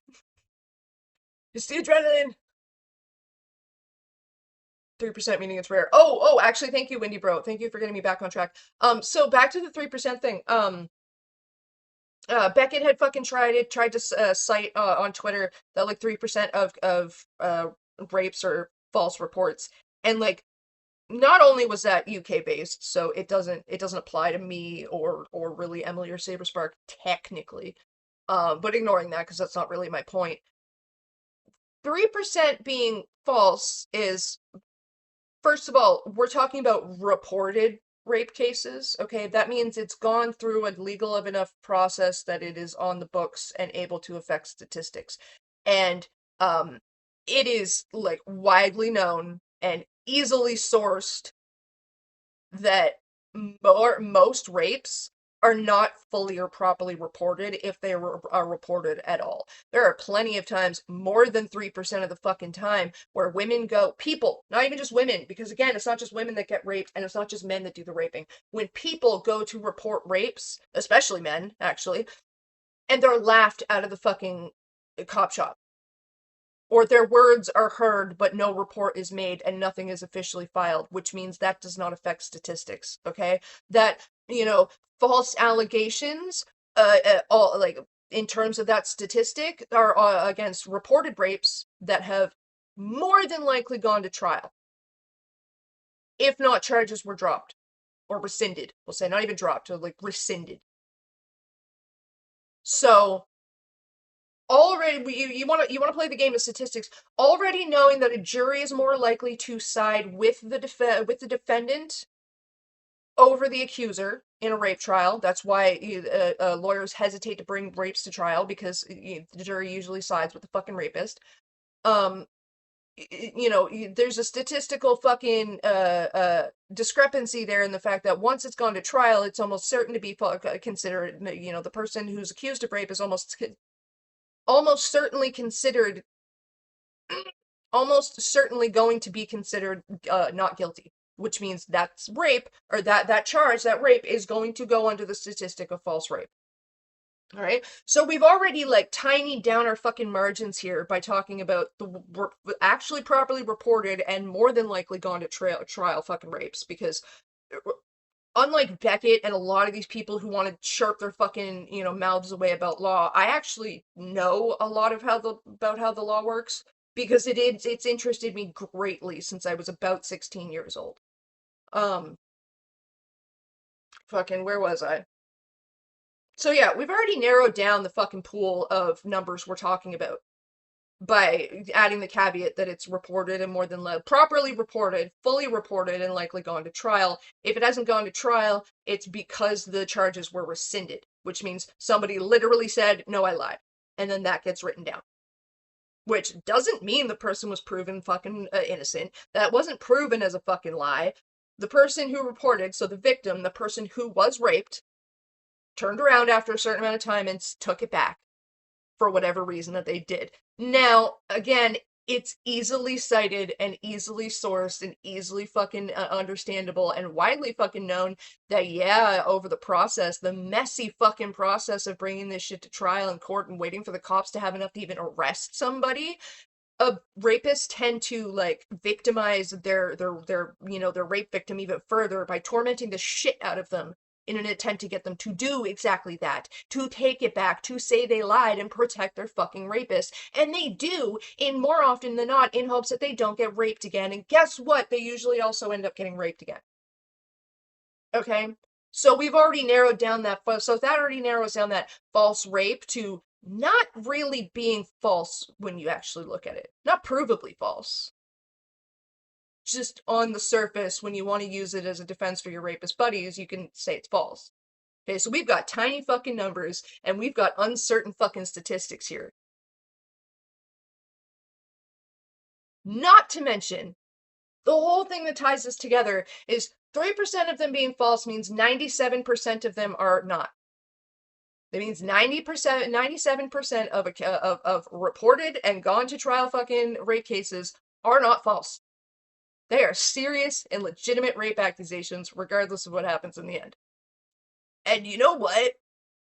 People in, like, the medical industry and, like, people just in general with their loved ones hinge entire lives on a 97% chance of being correct.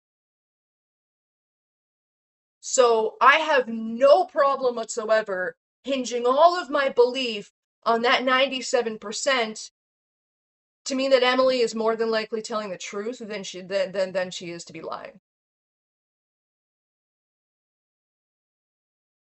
I'm not running from your little statistic game, buddy. I just really didn't have the fucking time, energy, or the patience to explain all of that to you like the fucking retarded toddler that you are.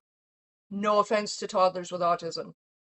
But you gotta take a lot of time to explain shit to them so that they're like, really trying to process things, brains actually grasp something, and you gotta repeat it a lot and like over explain half the time, and oh my god, it is so exhausting. I don't have the time or energy for it.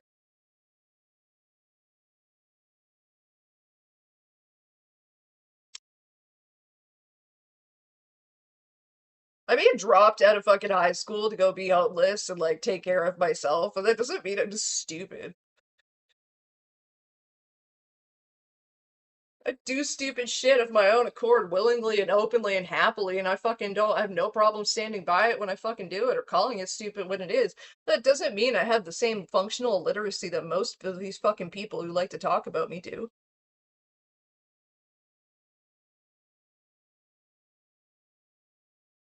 It's like the same people who bitch and moan about slander, libel. The amount of times I've had people saying that they either hope that Saber fucking sues me, or that he's going to sue me, or that he's lucky if I don't get sued, blah blah. It's just like absolutely just mind numbing because every single time it's all that comes, all I can see texted like in that text on the screen that says that is, I don't understand how defamation or libel works. I don't understand slander, defamation, and libel, and I think that somebody being mean to me on the internet attributes to that.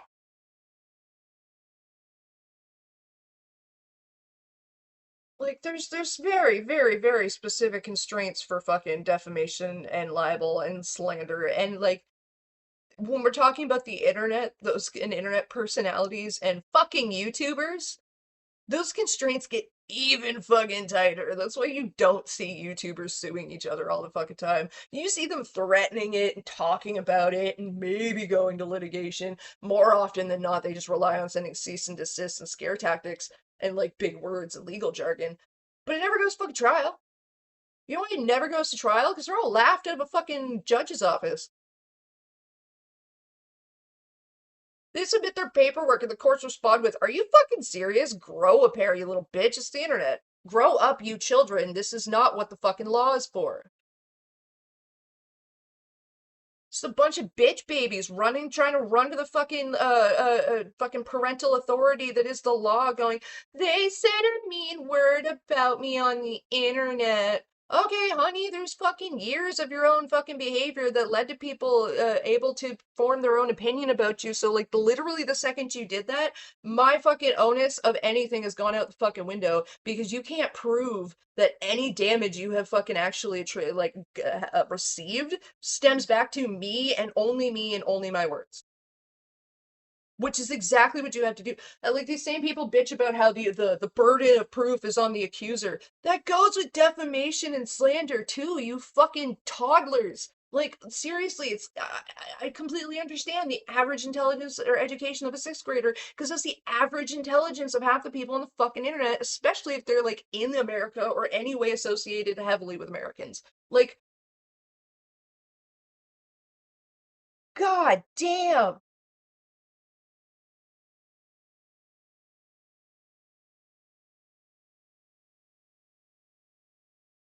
Sorry, the stupid just stresses me out sometimes to like absolutely no end. And like I don't always have the energy or the patience to fucking deal with it, especially cuz like they just seem to thrive off of being stupid. I think Beckett uses it as a source of fucking sustenance. Fucking harpy.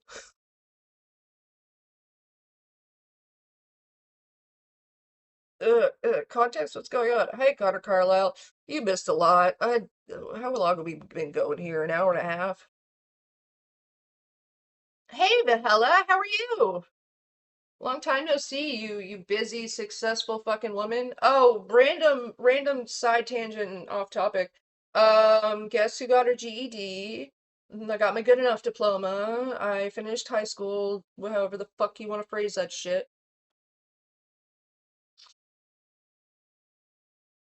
I did it. I got new teeth. I finished I fucking got my high school diploma.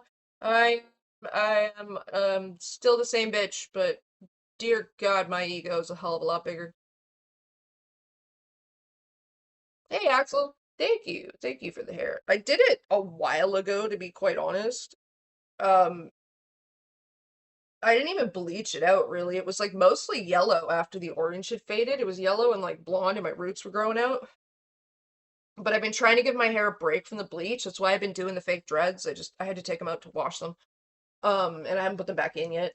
Cause I love them. They look so good, and like my hair is so easy to maintain when it's in the fucking dreads for at least 3 weeks. I don't gotta brush it. I don't gotta do shit with it because it's fucking dreaded.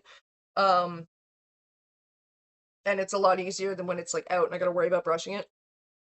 But the color was fucking horrendous. It just takes forever to fucking put back in, to be quite honest. Which I usually don't mind, but I gotta be in the right mood because it takes me like 7 hours to install them at least. It can take up to 14 if I drag my ass with it, but also thanks guys. Honestly, I can't lie. Fucking Canada, last year, actually, April of last year, I think it was, they changed the general education diploma, which was the GED program. Um, they changed it, like, Alberta, came up with an entirely new program, and, like, the entire country's adopted it. And under the old program, you had to take 5 tests, which basically were the equivalent of, like, an entire high school like, an entire high school, like, education's general knowledge. So you got math, science, social studies, and then 2 different, English, tests. You got a reading and a writing. And under the old program, you'd have to take all 5 tests, which usually meant like a 3 to 6 month like prep course to, prepare for the test. And then the test itself would take multiple hours. I don't think it's okay to smoke indoors. No. I'm the one who's gonna clean it off the walls, so.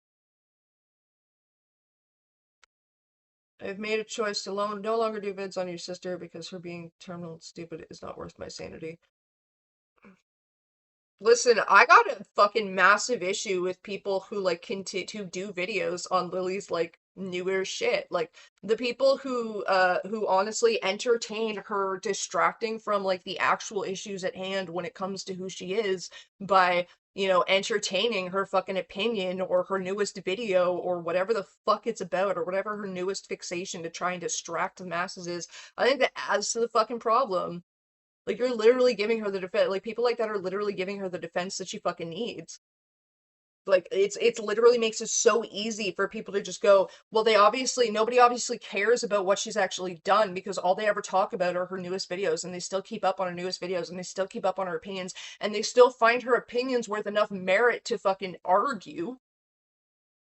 Largely knowing and or accepting or deciding to just, like, ignore the fact that she's a fucking pedophile who writes incest stories because she's also an incestuous freak.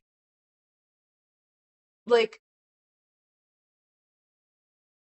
I'm not saying this to like go at you or anything. Hella, I applaud you for stopping because like honestly, that shit bugs the fucking crap out of me because you're adding to the problem. You're making like not you specifically, but the people, especially like Psy and them, Psy and Anthony and shit, who like literally make it blasé and acceptable and like in fact a good thing and not at all dangerous to go directly interact with a child groomer and a pedophile online because the danger posed by a fucking incestuous pedophile with access to children is not enough of a threat to take seriously.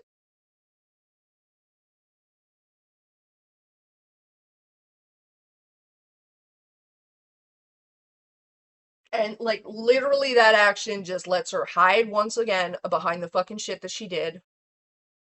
Behind a fucking smoke screen. And like literally, people like Psy are just hand feeding her fresh fucking victims who likely have been exposed to half the shit that she's done, but because the way they were exposed to it was so blasé and would rather be focused on the fact that she doesn't understand a stupid off-the-air kids show, that they don't take it seriously. They take it as unseriously as the fucking, terminally online trying to be famous on YouTube since she was fucking 20 and now she's 40 living in her mother's fucking basement, adult, telling them, like, showing them by example that the important thing to focus on with Lily Orchard is that she doesn't understand children's shows, not that she's an incestuous fucking child groomer and a pedophile, with a list of fucking victims. Like, she didn't groom a kid for 7 fucking years online.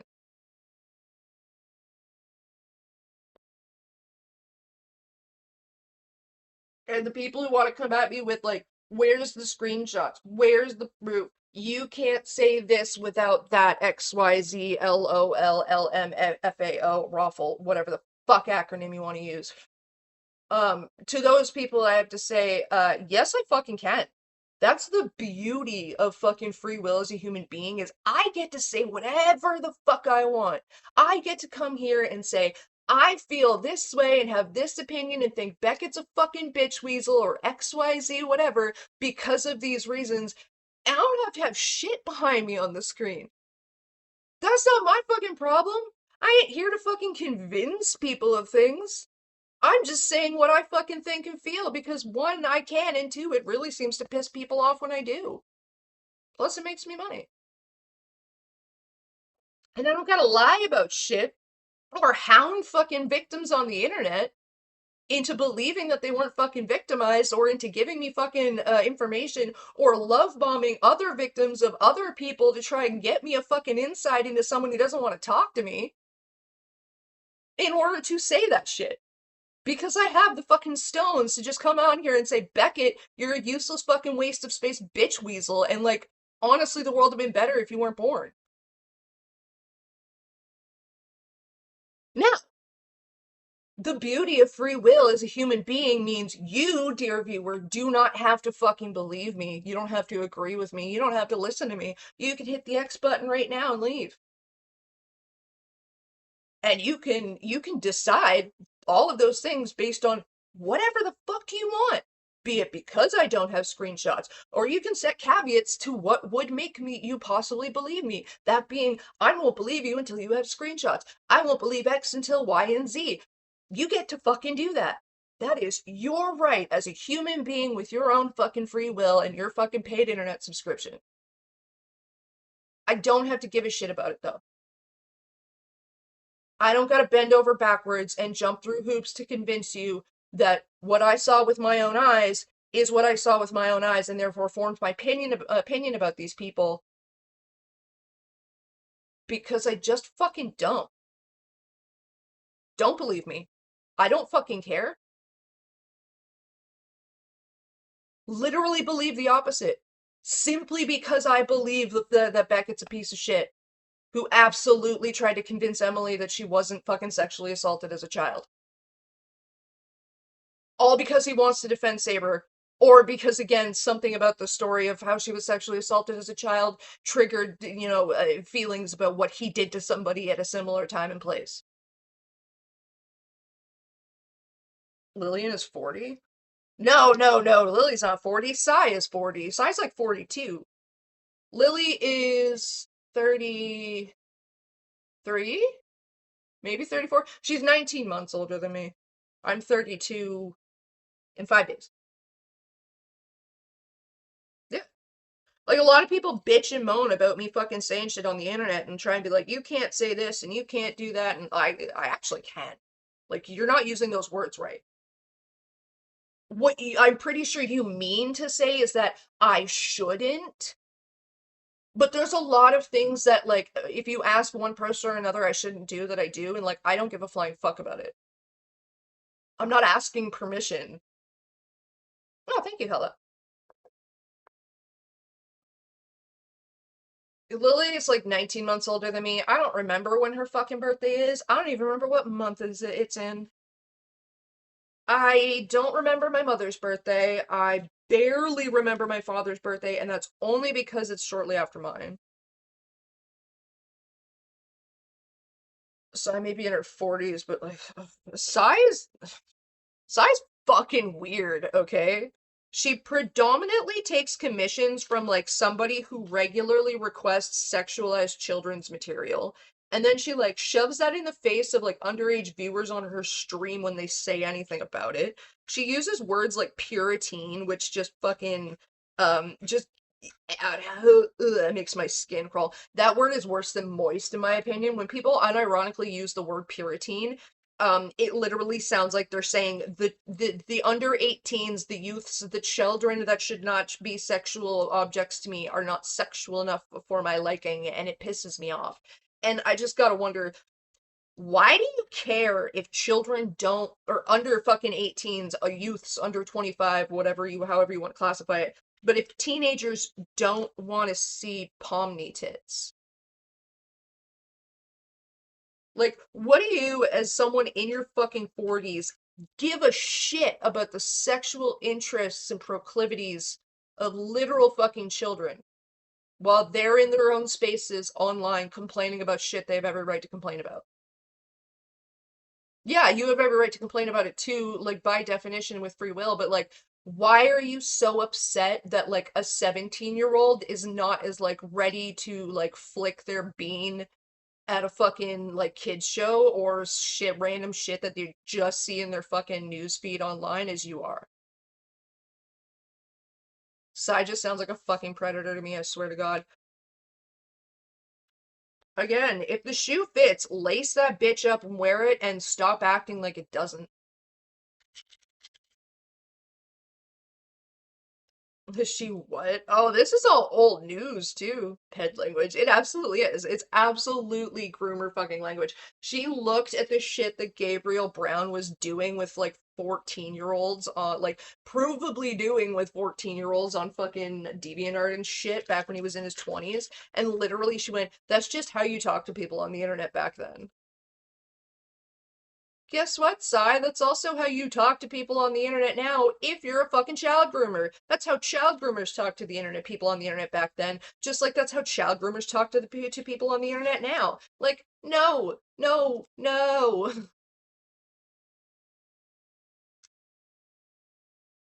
Not to mention she like literally had links to Stockholm in her Discord server that she tried to say were age gated and shit. And like it wasn't links, it was just passages, and she didn't have the links anymore, and blah blah blah, and all this nonsense. Like literally had like a shit from Stockholm and links to it in her Discord server, which is a paid access Discord server, by the way. So if you pay money to this Discord server, you get access to the things that are in it, which is including but not limited to shit pertaining to Stockholm, content from Stockholm, and links to Stockholm. She tried to say it was age gated, but then it was like found out that fucking her age fucking rules her age roles were not properly fucking done, and there were under 18s that had access to that fucking channel. So she deleted the channel to try and cover her ass and goes, "Well, the channel's gone anyway," and blah blah blah. Doesn't change the fact that you had fucking literal paid access to fucking child porn in your Discord server, you stupid fuck. And then when I like it started getting pointed out, because I was pointing it out too at the time, and then when it started getting pointed out that like you realize like by definition, by like actual contextual clues and like the literal actions you have taken in your efforts to make money online, you're selling access to child porn, you stupid fuck. That started getting pointed out. And do you know what this 42-year-old woman in all her wizened fucking years did in response to that? Posted the links on Twitter. The links to Stockholm. Like, oh, now I gave it out for free. Now it's not paid access. It's like, oh, okay, so you've still distributed access to child porn. Accepting already before in the past that there are under 18s both in your Discord server and your audience. You post links to child porn. That's totally something that not a child predator does, right? Oh, Courtney, but you've seen Stockholm. You know what's in it. Yeah, it's fucking written about me. I'd have to like have it to go to the cops with it. I'd have to look at it and know what's in it to be able to like report it properly. The things that people want to throw in my face that they think I haven't done, like, well, why didn't you report any of this properly, requires me to like have that kind of shit. People like Sai, who don't give a flying fuck that Lily is an active and offending pedophile on the internet, they and only want to talk about how she doesn't understand children's shows, like, you know, the 42-year-old understands children's shows. Mind you, again, even Lily's like a decade younger than Sai, which is fucking pathetic. Like, congratulations. You are old enough to almost have grandchildren, in some cases. and you understand children's shows that are no longer on the air better than the active offending pedophile on the internet. I tip my hat to you, sir, I guess. Someone like that doesn't need to know what's in Stockholm. They don't need regular access to Stockholm. They don't need to go back and look over Stockholm and the child porn that is Stockholm to then laugh about the sex scenes within the child porn with their buddies on the internet. Like that's not something that people like Psy need to be doing, and with somebody trying to caveat that as, oh, but they were just, doing the same thing June the King did or you did or blah blah. No, honey, no. Because none of us went around going, ha ha ha, the sex scenes in the child porn are so badly written that I've read them over enough times to know that. Steal my fucking joke about the fucking urinary tract infection or the yeast infection, whichever one you want to use, because I did both of them. And then act like that's, I don't, raising awareness? Honey, no. That's you enjoying the material. But hate reading is still hate reading. It's like hate fucking is still hate fucking. You're still enjoying yourself.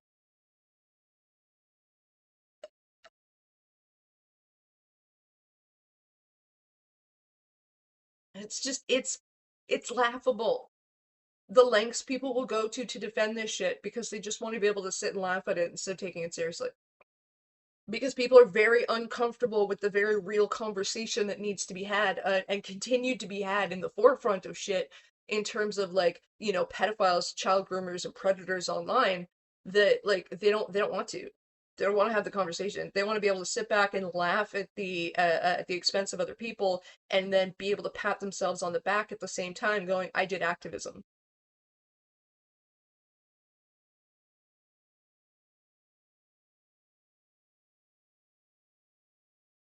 Jeffy Epi would be proud. I hope she gets a Coke Lace blunt for Christmas then. Oh God, no! She doesn't deserve a Cocoa Puff. Give that bitch fentanyl. Watch her fucking twitch, convulse, and fucking choke on her own vomit.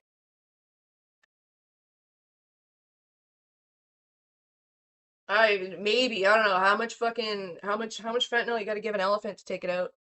Oh, Courtney, that's fat shaming. So makes fun of her own weight. She opened that door. So I made it very fucking clear that making fun of her weight is literally a no big deal. So like, fuck that heifer. Except don't fuck that heifer. You might catch mad cow disease.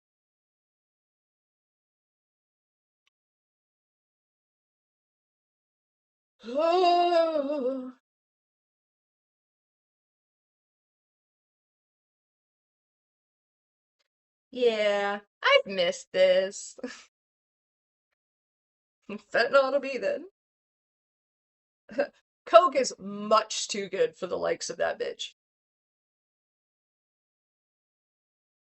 Courtney, you shouldn't say Coke is good. People get addicted to it for a fucking reason, okay? Also, very likely, like this close to getting like diagnosed, very likely got ADHD. So stimulants in my brain equals good times. I am more normal on stimulants than I am off them. Which is funny because I smoke a shitload of weed, which is actually depressant. Ketamine.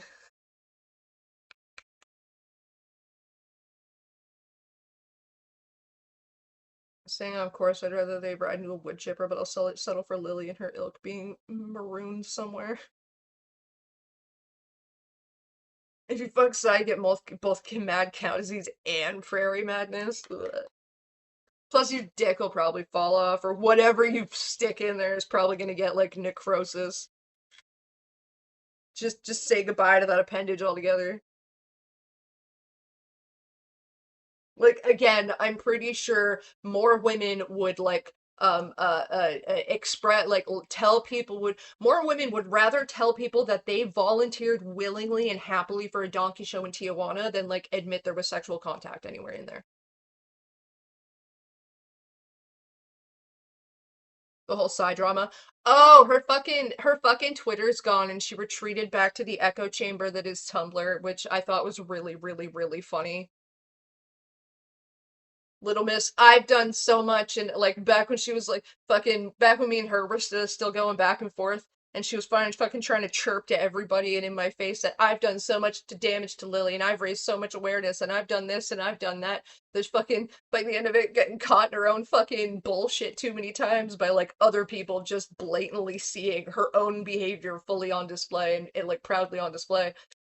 She retreated back to her fucking Tumblr and started saying shit like, fuck anybody who says I have a responsibility with my platform to like raise awareness or do this, that, or the other thing. It's like, but I thought like the only reason people talk about you raising awareness is because you bragged about how much you did. The only reason people like held you accountable for like not doing shit was because you bragged about how much shit you were gonna do. You and your little fucking butt buddy Anthony there, while the two of you are like riding a double-ended dildo, bragging about how much fucking shit you've done when all you did was pay, like literally raise the fucking revenue of a goddamn pedophile and hand feed her more victims.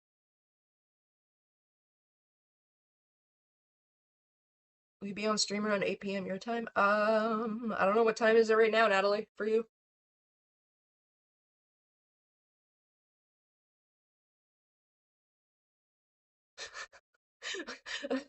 A fair exchange. I get orgasm, you get necrosis. Basically this. Okay, listen, there's a Stephen King series called The Dark Tower, and it follows a character called Roland Duchesne.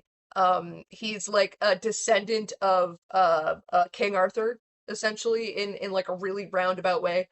Um, and he's a gunslinger. He got guns. He real good with the guns. He real fast with the guns. He kill out people with the guns. And there's one of the books in the series has him find this demon. This is so beautiful. Finds this demon that he's like he sets out to find this demon, I guess. Like it's there's a lot of shit that happens in the series. It's Stephen King. It's all very complicated, and the entire story encompasses like most, if not all, of his books in like its own fucking cinematic kind of universe. So Roland ends up face to face with this demon thing woman that is just like, you guys know vor imagery, like the shit that like vor people who are into vor draw, like the aftermath of it. She's described as basically that. And she's got like a demon baby inside of her. And the way Roland decides to deal with this demon baby and this fucking massive vorish thing hulking thing of a creature is to like shove one of his rifles up her gunt and fire.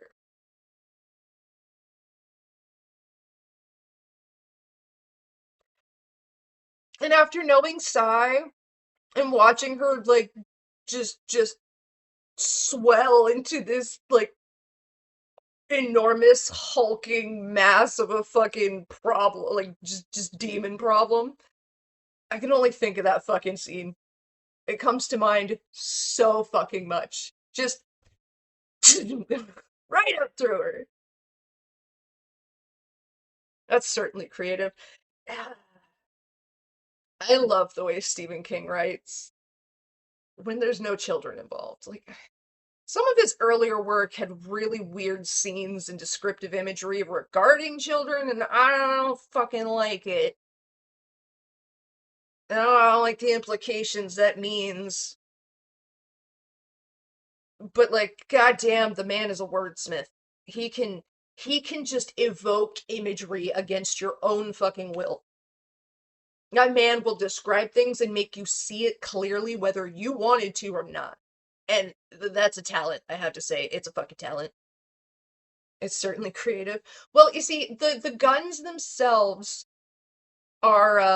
they're pistols. They're like old fucking like wood metal fucking not flintlock, but like I can't remember exactly how they're described. They're a matching set of pistols, and like they're old. They're like old in the time itself. Not really, but they themselves, like the metal on that the guns is like forged out of, was part of the metal that made up King Arthur's sword. So like in the whole fucking like story world, it's they're more than just guns with more than just bullets. Like, yeah.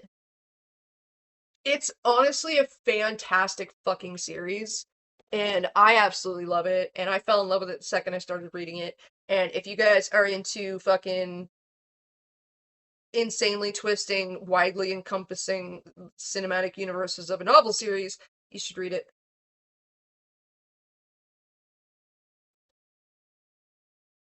Kitten in a box.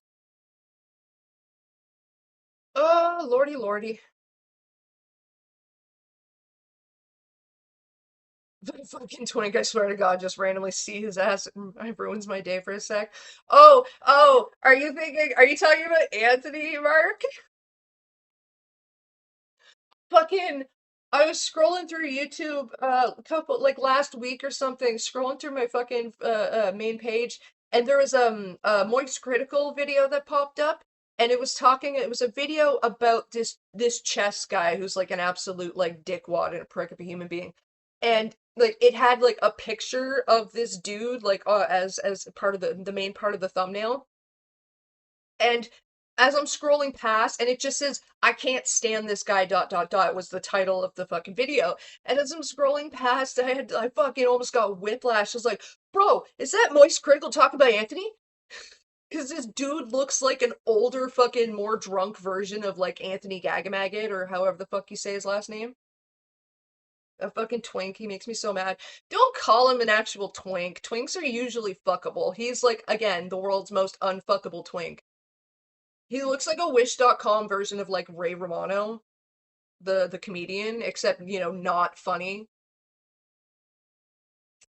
But like just as pompous as his character on the show Everybody Loves Raymond.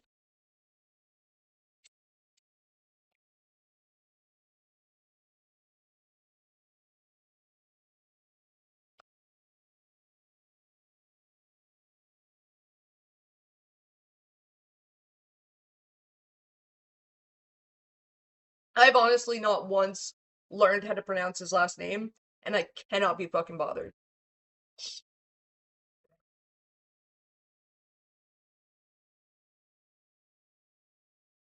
It's funny. And they both say the same thing too, now that there's been like a year of detachment between the two of the three of us, me and the two of them. They both said the same things of like, oh, I would have helped Courtney, I would have done this, I would have given Courtney money, I would have like done this, that, and the other thing if she wasn't the way she was. Excuse you? Pretty sure I remember when I was still speaking with both of them when I was inside server that I was without heat for a while, and I was talking about it quite extensively because it came up a lot on my streams and like just in conversation and shit. And we're on good terms then. You didn't do shit. I mean, if you got money to send me, put it where your mouth is. Woulda, coulda, shoulda, didn't. I mean, you both gave money to Lily openly and without even fucking asking or being on good terms with her. You know, you'll offer like Anthony himself will offer Lily like $700 plus I think he said ad revenue, just to cover a video on Evangelion. Um, and that was like relatively believing that she was a pedophile at that point. We were apparently so close that he assumed I knew all the details of his sexual assault, and yet I didn't give a fucking dime. Where's my money, bitch? Fucking pay me. And then the Saber thing happened, and a whole bunch of people came asking me questions. Because they like, I don't know, everyone's got themselves convinced that I'm like running KP's show somehow because like I absolutely have the time and desire to fucking do that. Like all over the place, they were asking me questions, like asking if I wanted to like give my opinion on the fucking video, her response video, or like answer questions about whether or not we were talking, or how much involvement I did or didn't have in like any of her fucking videos, and like all these other things. And like every fucking response was like, Fucking pay me. $50 at least a question. Price goes up the more fucking the more information you're trying to get out of me. I do shit for free. Okay, well, sorry, I fuck for free when I want to, but like I don't answer questions for free. You missed the Q&As. They were like 2 years ago on my fucking channel. That's when I was answering questions for free. Not anymore, man. Y'all want to act like my fucking time and my fucking words are so important to y'all's entertainment and y'all making a fucking bank. Pay me. I ain't a court jester. I'm a private contractor. You want shit from me? Fork up the cash. And fucking don't worry, princess, your alpha will protect you. Fuck ass. Can't believe Anthony Gaga Megan has a wife. Listen, lots of things can be bought on the internet, okay? Trump has a fucking wife, okay? It's called a mail order bride. And the man likes to brag about how much money he has. I wouldn't be surprised if he bought himself a wife just to be like, I have a wife. Sorry, dude. Do you know what happens in marriages? The fucking sex dies. You have a wife, so you ain't fucking. I mean, you literally spend all of your time watching a pedophile, tracking a pedophile, watching kids shows, and, you know, associating and hanging out with someone who reads, like, child porn in their spare time. You ain't fucking that bitch. She ain't fucking you. She's fucking somebody else, for damn sure. Somebody balls deep inside that pussy, and it ain't you, my friend. Ant is a father. Don't, no, again. If his bitch is pregnant, it ain't his. DNA test that shit, bro. I mean, Trump has also thrown neck for Clinton. Trump also said he'd fuck his own daughter if she weren't related to him.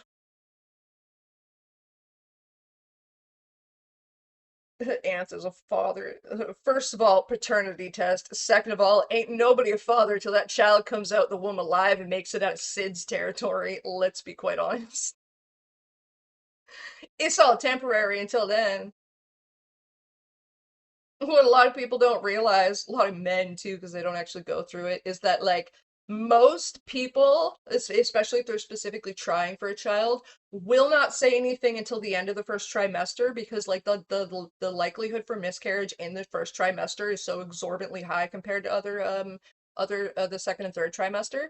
So most people will not say anything until after the first trimester and is over and they're sure that the pregnancy stuck, right? Like they're not going to just like lose it before it's any sort of viable. Or find out something that would cause them to terminate. Like if like they found out that like there's DNA markers for the brain to develop completely outside of the skull and like it's just not a viable pregnancy, right? Or if it's like ectopic or something. Um so most people will like refrain from saying anything unless it's like specifically for attention until the end of the first trimester. And then at that point you still for a host of different reasons, both controllable and uncontrollable, you could just lose that child. Even up into the third trimester, you could just lose that child. And then what sucks is once you're in the third trimester, if you do lose if the pregnancy becomes non-viable or like the child dies inside of you, you've got to give birth to a whole ass dead infant. You have to do a whole postmortem birth, including labor, including dilation, including pushing, and it's horrendous for women. So a lot of people will not even say anything depending on their pregnancy history until the child's actually born. Other people will make announcements and then go on to lose the pregnancy. Now, I'm not saying any of this hoping it happens. I'm just laying out the fucking reality of like what actually happens to do, you know, not just to your body, but like what happens, the shit that you face, and why most people going through pregnancy, most couples expecting a child, are so fucking stressed all the time. Because to be honest, it's very, very easy for a woman to just lose a child. Through no fault of her own, or, you know, her partner's, or like sometimes it just happens.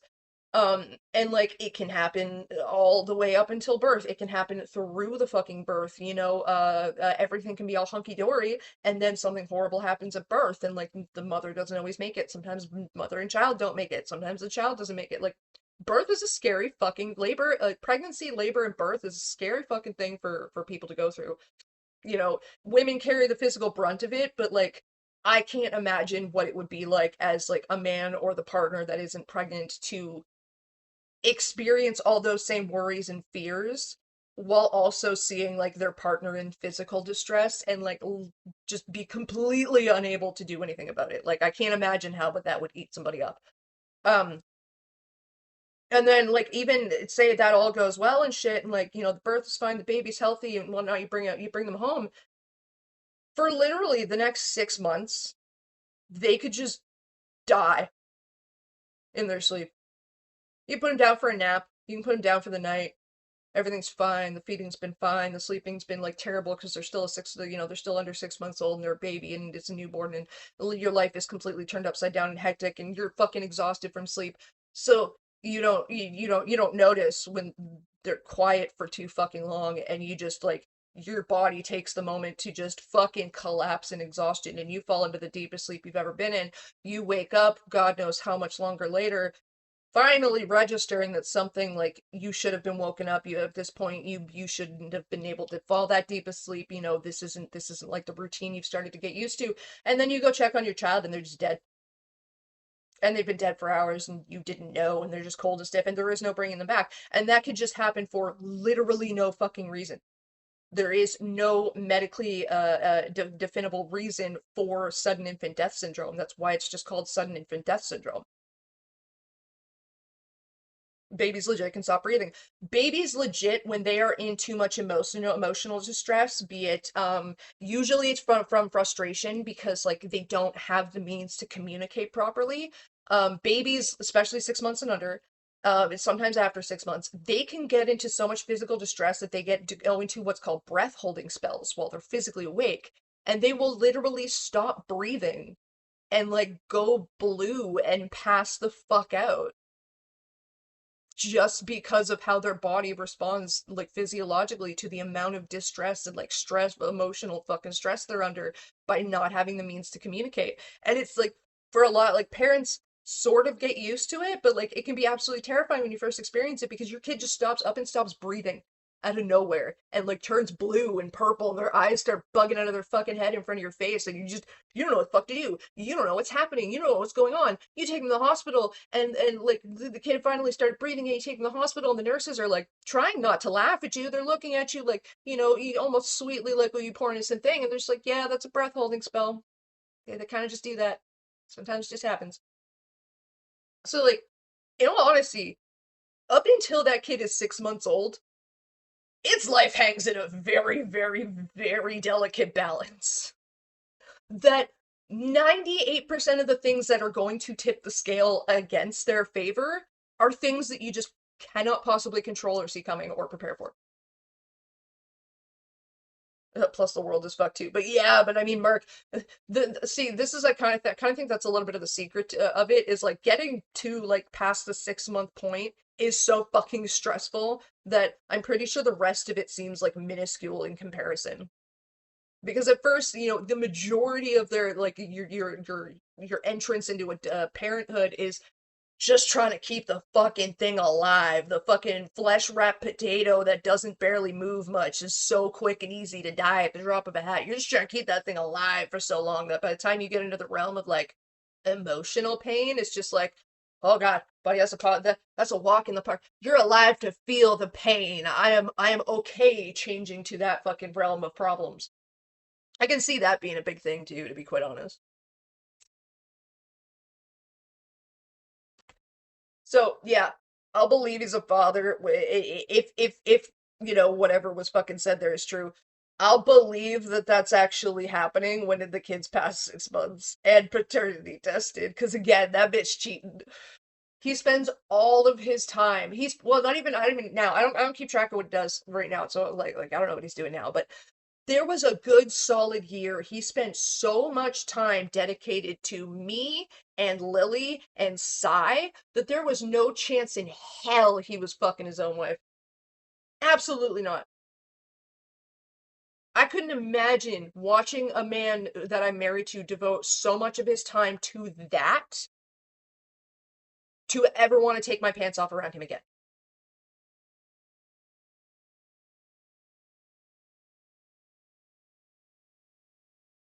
Like, the idea is laughable. And again, I'm a whore, so I would fucking know. Oh, fuck, do my parents even handle my ass?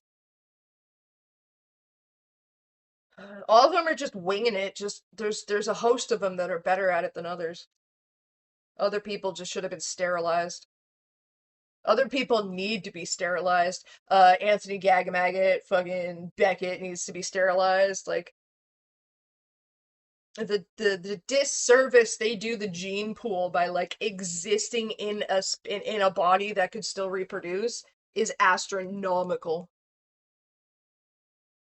Cuck Anthony, probably. Oh my god, that's 100% it. Well, I don't know that for sure, but that's probably likely. He seems like the type, to be honest, a little bottom bitch.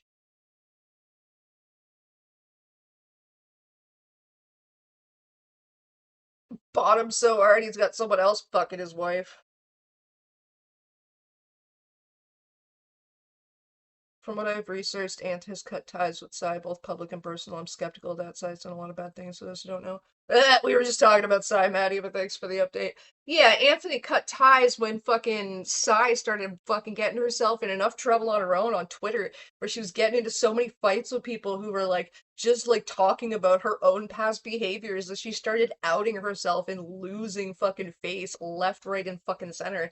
So she disappeared back into her little fucking, echo chamber of Tumblr, and Anthony started getting dragged through the fucking ringer a third fucking time because Psy was causing so many problems with her own behavior, and he was still associated with her that everyone was like, dude, what the fuck is wrong with you? Like, I've seen some of the Twitter posts or whatever the exchanges that have been had where they're literally like, you're literally friends with Psy and you literally supported Lily Orchard by like trying to give her $200. And he's responded by like, I'm not friends with Psy anymore. I cut her off, implying that nothing I ever supported or like literally endorsed or engaged in with her in the past matters anymore because now we're not friends because I said so.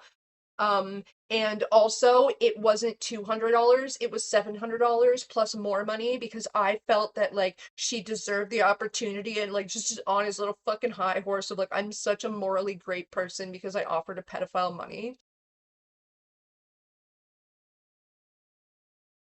That's the only reason he's denounced her publicly is because he also started losing face and other people are just like looking at his own actions that he defends wholeheartedly like, dude, you're fucked.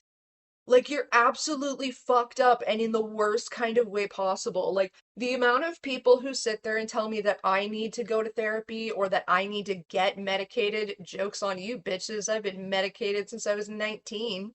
Um, y'all need to go get diagnosed and treated because as someone with BPD who walked around with it undiagnosed and untreated for like, God, my whole childhood while it developed and like a good portion of my teenage years, y'all are walking around undiagnosed, unmanaged, and untreated, and it shows.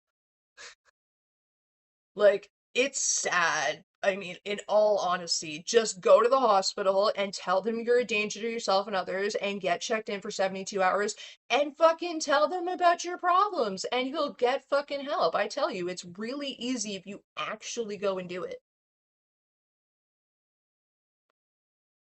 Now, the process once you start getting help can be tricky and difficult, and it's like not for the weak, but I mean, I guess that's why people like Anthony and Psy and like all these people who want to throw my mental health diagnosis, my treatment of my mental health disorder, and my management of it, like it's understandable that they don't want to go and get that kind of shit themselves because like they're too weak for it. They don't have it in them to actually find that kind of strength. They cannot perceive of a world in which they act different, and they're terrified of the notion that it exists. So they just reject it entirely and live in their own reality of, I don't need help. I'm fine. You're the one with the problem. And guess what? As a bitch who was once undiagnosed, unmedicated, and untreated, yeah, that is the opinion you have when you're undiagnosed, unmedicated, and untreated. That's, look how much of a problem I don't have with this. I'm going to prove it by exposing myself and indulging in it more to show you that I don't have a problem. That's addict behavior. Whether you're addicted to conflict, whether you're addicted to your own anger, whether you're addicted to your own internal fucking turmoil, I don't fucking know. But that's addict behavior.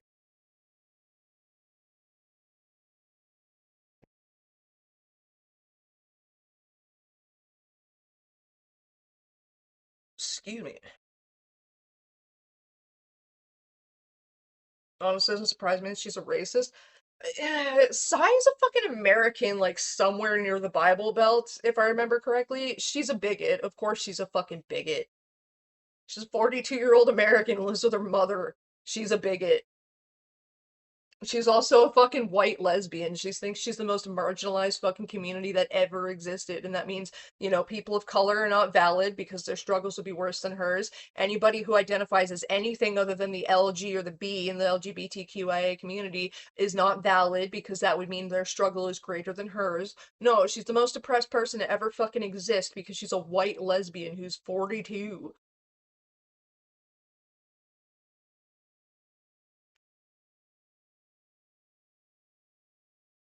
Like, girl, I'm pansexual. You like to refer to me as spicy straight, and I'm pretty sure I've fucked more bitches than you have.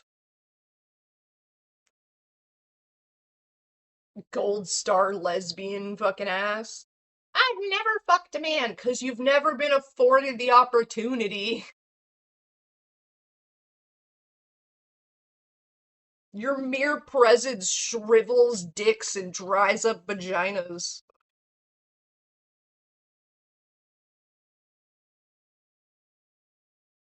Like you attempt to rut against people like an animal in heat.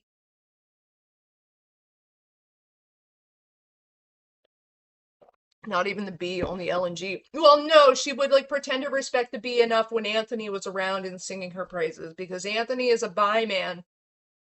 And for me to tell him that his behavior was very straight white male, of him, you know, indicative of the stereotype against quote unquote straight white men, you know, her and Anthony were chirping and chirping on about how I was being homophobic because I was erasing his bi-ness. She also liked to try and get on Lily's case for, like, Lily not respecting bi people and shit, and it's just, Because, I mean, like, dog whistles. But, you know, when you spend your life living with a backyard breeder, I'm sure dog whistles become your preferred method of communication. The only reason anything ever listens to you is because you make them physically in pain until they do.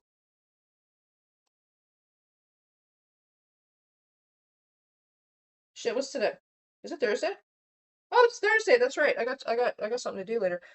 So I'm gonna go until, what time is it? It is 7 o'clock. I'm gonna run to use the bathroom real quick. I'll throw on Steven Rodriguez while I'm gone. And then we'll probably go until 7:30, and then I gotta shut down shop because I got work to do today. Anyway, I'll be right back. You guys.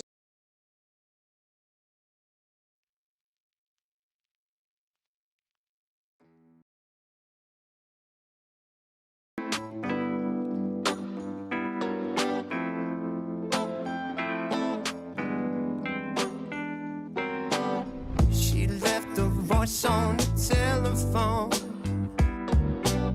Says she was going away.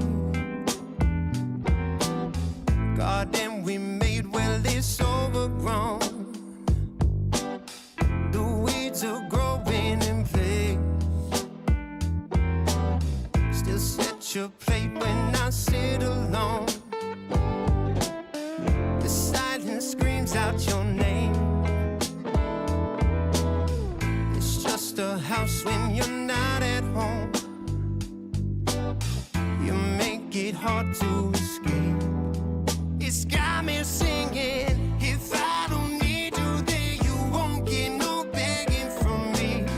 But hell, I need you, and it's killing me desperately. If I don't see it, well, I know I'd be fine. I don't need you, I need you, I need you. I'm going crazy. I'm running bad on my skin and bones. These days I'm feeling the same. My parents miss you, I say I don't. That's how I'm coping these days. I'm tossed every picture we ever owned, but you keep getting my way. It's got me singing. If I don't need you, then you won't get no begging from me. But hell, I need you, and it's killing me desperately. If I don't see it, well, I know I'd be fine. I don't need you, I need you, I need you. I'm going crazy. If I don't need you, then you won't get no begging from me. But hell, I need you, and it's killing me desperately. If I don't see it, well, I know I'd be fine. I don't need you, I need you, I need you. I'm going crazy. Sorry, I love that song. I love this man. Oh my fucking god. New obsession unlocked. Very cool music. That is Steven Rodriguez. That man's voice is like sex for the ears. I swear to fucking Christ, every song that he has is just. Sir, put that away. Um, for those of you who don't know, dude is not like entirely as recognized as he quite should be yet. He does the voice, the singing voice for Poseidon. Well, I guess just the voice in general. He does the voice of Poseidon in Epic the Musical. And then if you know Epic the Musical and you know Poseidon, that means you know Neil Illustrator's Poseidon, because everybody knows. Canonically, that's just Poseidon, just like Neil Illustrator's version of Zeus is just, that's canonically just Zeus now. It's just perfect. Sex for the Ears, great name for a perfume, not gonna lie. And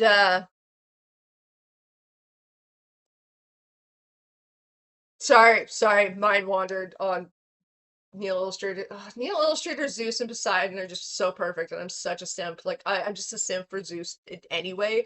But Neil Illustrator and Steven Rodriguez's voice made me an absolute simp for Poseidon now too. It's kind of sad. Anyway, Steven Rodriguez does the voice for Poseidon in Epic the Musical.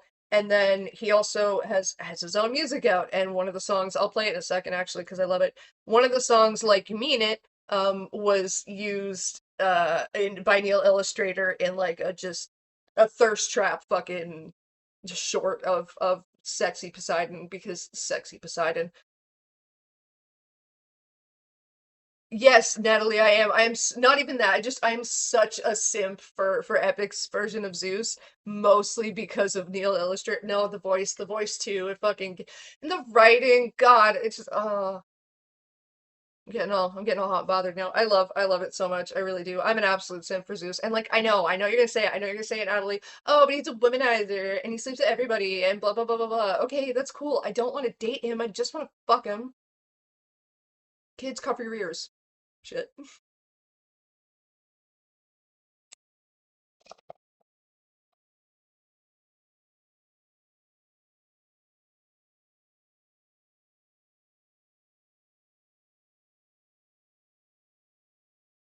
Oh, he sleeps with everybody. He cheats on his wife. I want to turn. Me next. I'm only mortal.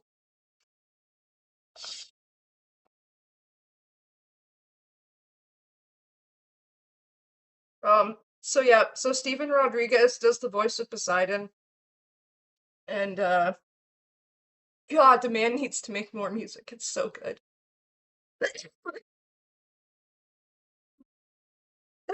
Oh, sorry. I'm gonna put on another one because I want to. And honestly, I have advertisements on. I have monetization on this stream. And if this stream gets copyright claimed because I play his music, I'm so fucking okay with that.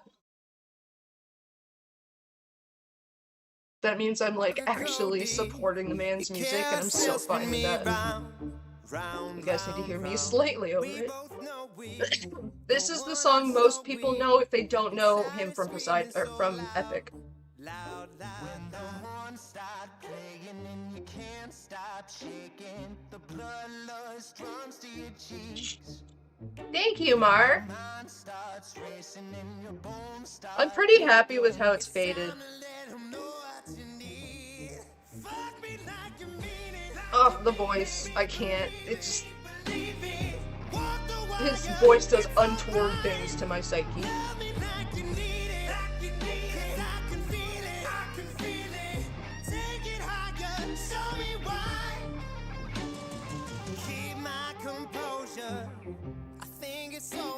I think Mira might be my favorite. Hang on, let me turn this down a little bit more. You guys can hear it and me. Mira's my favorite K-pop demon hunter, to be quite honest. I know most people's is Rumi, but I also know yours is Mira, Mark. But Mira is my favorite. Is it Mira? Am I getting that right? I haven't actually watched it.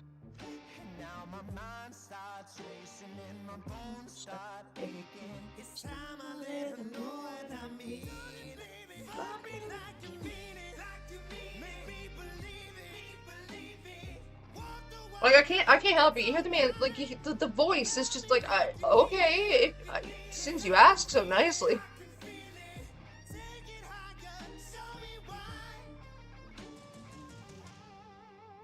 We're kind of now maybe hoping that this stream gets claimed, like not struck but claimed.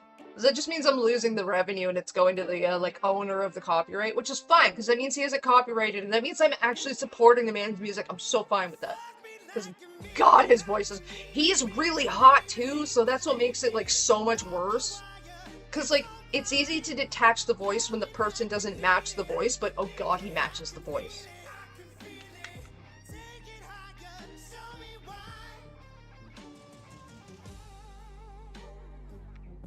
Like, people like him make me believe the devil might actually exist. Get this girl concert tickets if this man ever sings live. I'd run the state. I would offer to run this show for free. God. I'm not now, don't get me wrong. I'm far from the only person who sims for this man. Like I said, voice is like sex in the ears. And it's just absolutely ridiculous. Let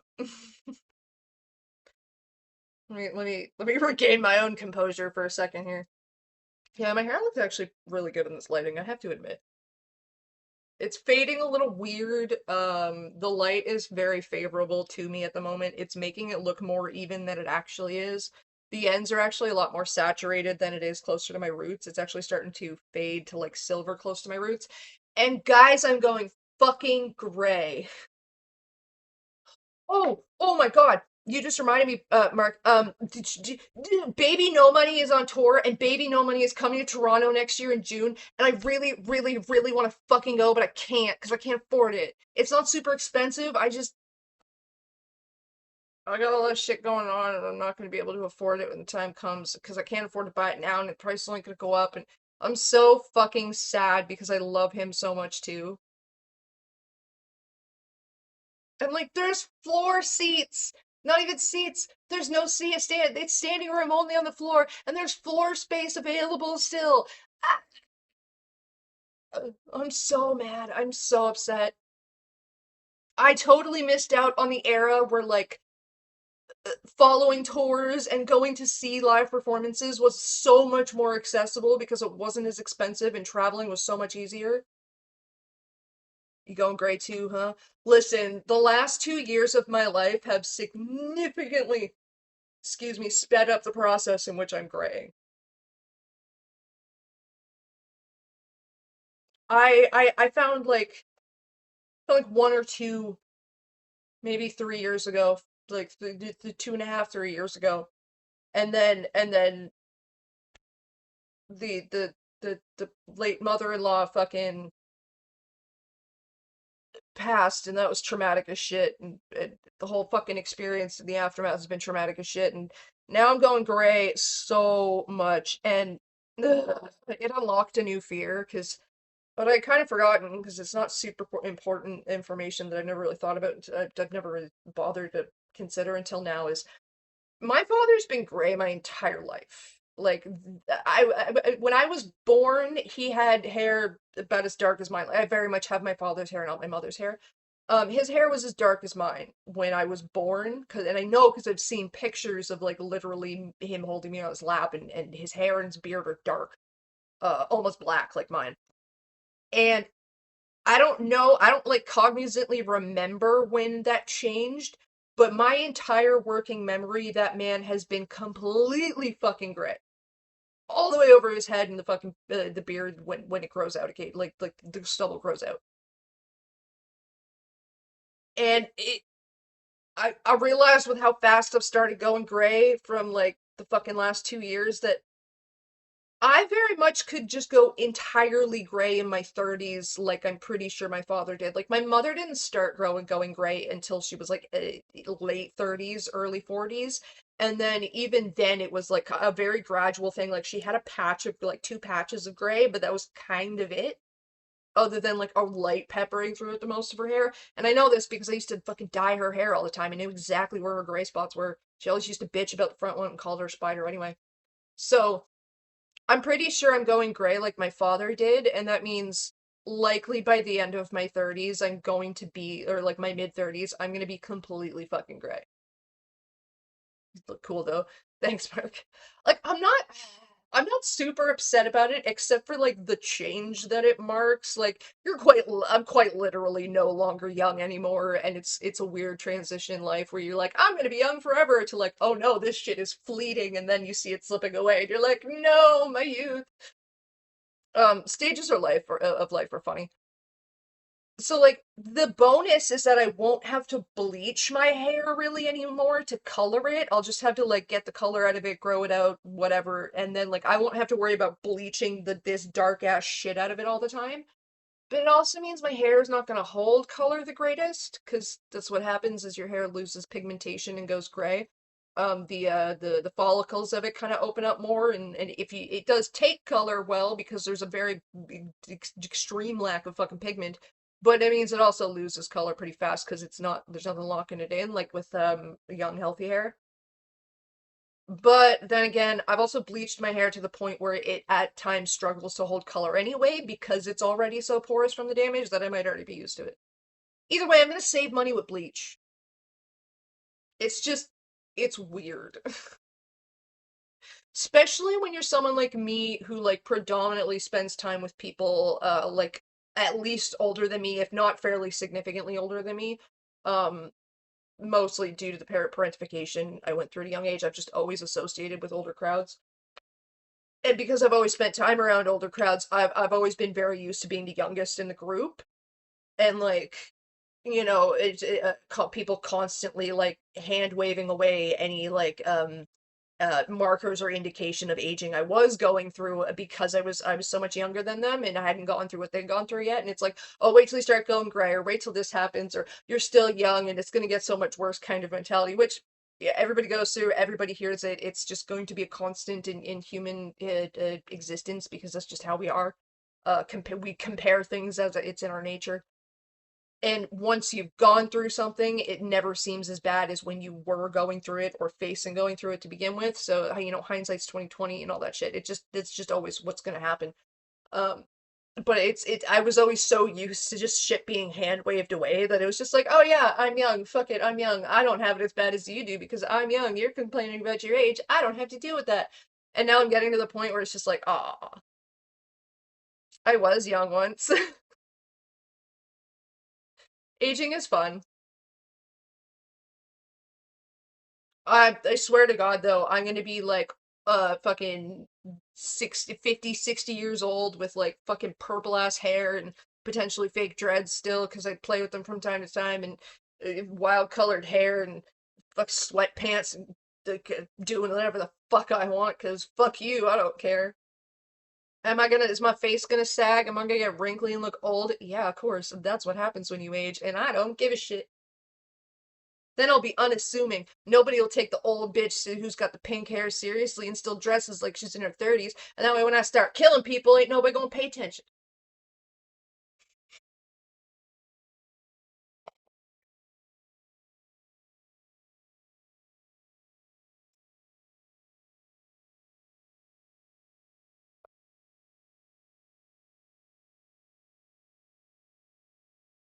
By the time they do pay attention, I have so many bodies under my belt that I'm gonna be in prison for life. I won't have much of a life left to live anyway. It's gonna be like, lock me up or I'll do it again. Free retirement. Thank you, taxpayers. One of which I am. In America and Canada, so shove it.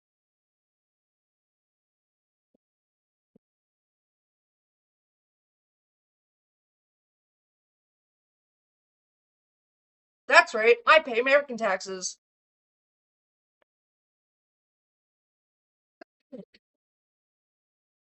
Do what I want. I can't wait for the shit this is gonna stir up, or people bitch and moan about what I can or can't say on the internet. Guess what? Unless you pay my bills or fucking me, I don't gotta listen to you. New bong a while ago. I debuted this to you guys a while ago. It's usually you guys don't usually see much of it. I don't know. I well, see, a lot of people have themselves convinced that um everything, like every complaint levied against another person is criticism, and that if you don't accept their bitching and moaning as criticism, then you can't accept criticism and you run away from criticism. When in reality, there is a difference between criticism and bitching. And there are more people on the internet who are bitches than there are people on the internet who are actual critics.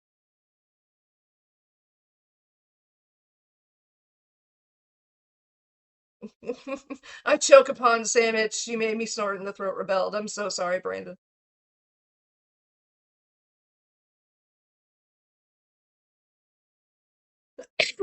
Listen, people don't like me for a multitude of reasons, most of which I like hand over to them myself. And I'm okay with that. I'm more than fucking fine with that. Do you know who has a large group circle of friends? You know the people who have massive like groups of friends or seemingly get along with everybody all the fucking time, or like they always have like the right connections. Do you know who those people more often than not are? Fucking narcissists. Because they're always pretending to be something they're not. I don't pretend to be shit. And that rubs a lot of people the wrong way because so many people would rather be lied to and be given a comfortable lie than forced to actually sit down and look at a hard truth. And I don't give a shit about anybody's comfort. I haven't given a shit about anybody's comfort since I was a fucking child. I'm not here to support your comfort. I'm not here to maintain your status quo of comfortability and make you feel okay with who you are as a person. I'm not here to manage your emotions or your expectations for you. I'm here because I fucking want to be here. I'm here because I get to be here. And I'm here because my internet bill is paid. Therefore, I'm allowed on the internet.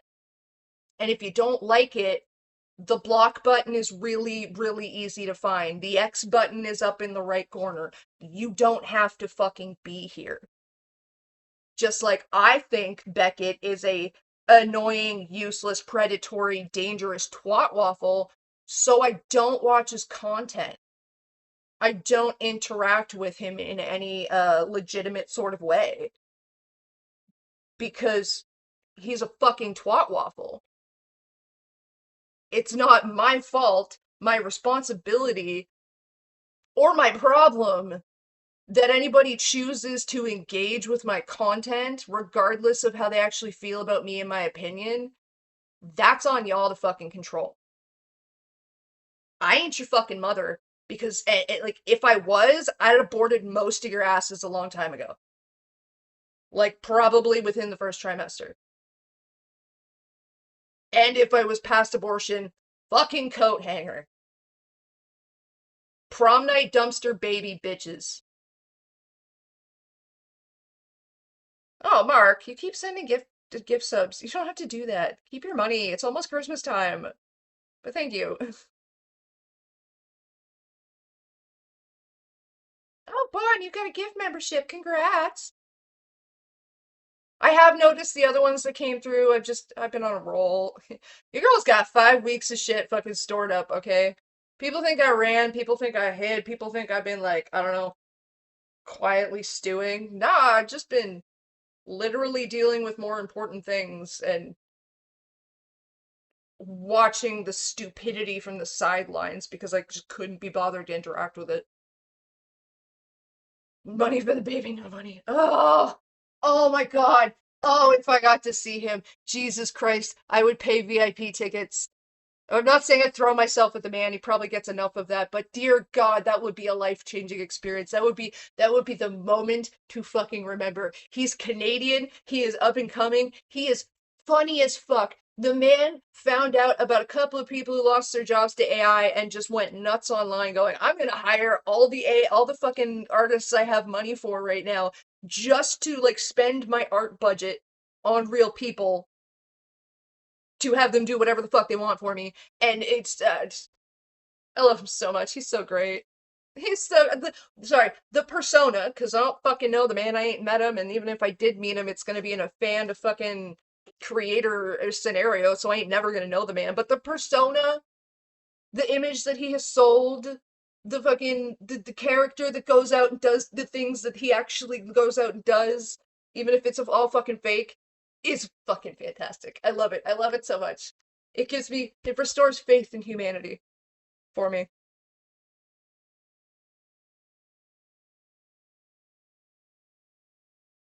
It's BBNO $. Oh, let's listen to some Baby No Money, guys. Now you got me in the mood. BB Nos. Infant No Pesos. Baby No Thank You. No. Plus, like, Iron Mouse shows up at his fucking shows when he has a song with her sometimes. It's the moment of my life that would create the just, ugh. Hey! My internet crap out? Are we still good? Are we still alive? What happened? Not enough memory. Shut your hole. Hang on, I lost my chat. I lost my chat. I lost my chat. Do do do do do do do do do. Hang on a second, guys. Hang on. What? Sorry, that was loud and in my fucking ear. I don't think you guys could hear it. You could just hear me screaming in your ear, so I'm sorry that was loud and in your ear. Alright, let's try this again. Chat, no, that's not chat. This is chat. Bring chat over here so I can see chat, and fix chat size. Whoop! And then put it back to live. Okay, sorry, I broke it.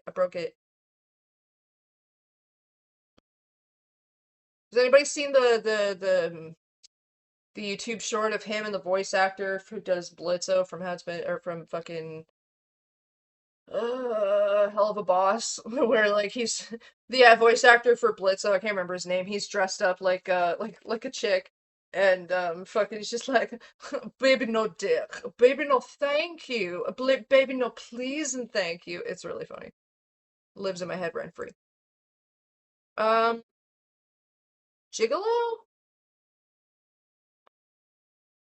Yeah, we'll do Gigolo. Gigolo gets stuck in my head because the intro of it is it's I know he says it's Hatsune Miku, but it sounds like Elmo on auto-tune to me, and I can't unhear it. Hazel, look what Walmart just dropped for Black Friday. Better add to cart. I got My grandson smoke in my borrowed hand. mine. Hang on. Kyle, of course. I'm looking over my fucking light to try and see shit here. The setup's weird right now. I had to fucking MacGyver it together at the last minute. That's why I had to put it off too. Brandon Rogers, thank you. Someone said that Baby No Money is like a cis drag king, and I couldn't agree more. Oh, yes. But that's also part of the appeal. He's also really fucking hot. Not that that's the point. It's the talent and the persona that's the point. Hang on a second. Let me unmute this. And also unmute this. And I don't care if I lose. Again, at this point, I don't care if my ad revenue gets claimed, because again, another person I am more than happy to give my fucking money to. So yeah, this sounds like Elmo to me.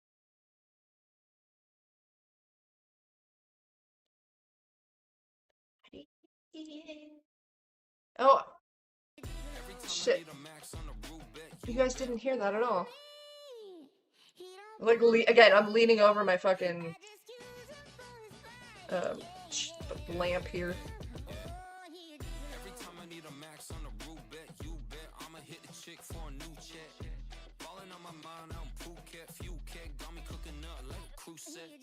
Every other week we on a cute trip, cute shit. Say I want a boat, I got a cruise ship. Never feeling blue and throwing blue strips, blue fit, chewing blue chew. I'm about blue chips. Getting valeted in a whip, mama take. I love his wordplay, man. It's fucking great. Eating caviar off a strip, told me put her on her tab. It's like a Canadian white Snoop Dogg. You tall, sexy, handsome. You a certified gigolo. Yes, I do. Yes, I do. Markiplier, do a fucking collab with Baby No Money, please. Oh my god, I want that so bad. Every collab the man does is gold. Markiplier is so fucking funny. Like, please do it, Mark. Not even for the money, just do it for the views. Do it for the gram, man. See, it's Elmo. Again, another fantastic collab. Y'all seen fucking Elmo After Dark? This is our favorite white boy. It's our favorite Canadian white boy. Giving people a reason to know Canada, other than the fear that people should have for Canada. If you tall, sexy, handsome, you a certified gigolo. Yes, I do. Yes, I do. Yeah, I'm on my pretty boy shit. Worst things to use a guy for.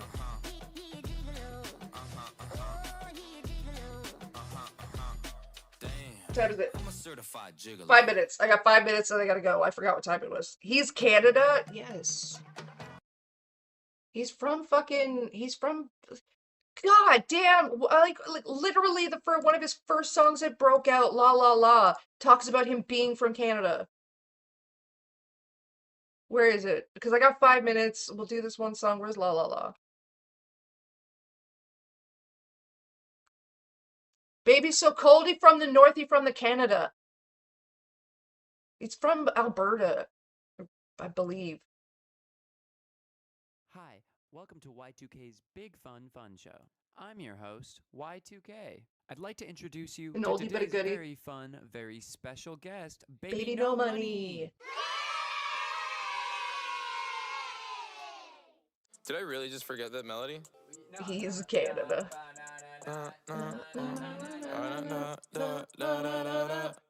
When I popped off, then your girl gave me just a little bit of la chop. Baby so cold, he from the north, he from the Canada. Bankroll so low, Canada. nothing else that I can withdraw. Ran out the door, I shot my wrist, it go like sha sha sha, sha sha sha. I got your bitch singing la la la la la la la. I shot my wrist, it go like sha sha sha, sha sha sha. I got your bitch singing la la la la. They'll leave it in 5 minutes after this song.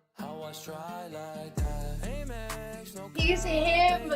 Yes! Oh my god, Vaughn, you sweet, sweet summer child. Oh. It's him and Y2K.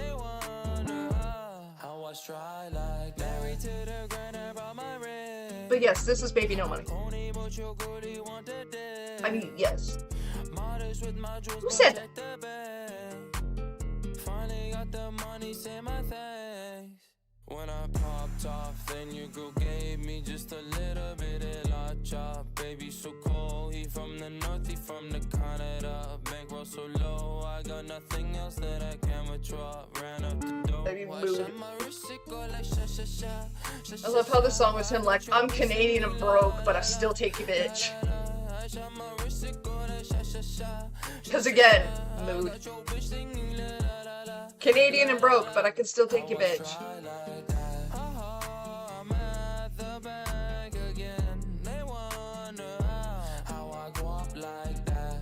I'm not entirely sure when I became aware of him, but I'm just so glad that I did. He's great.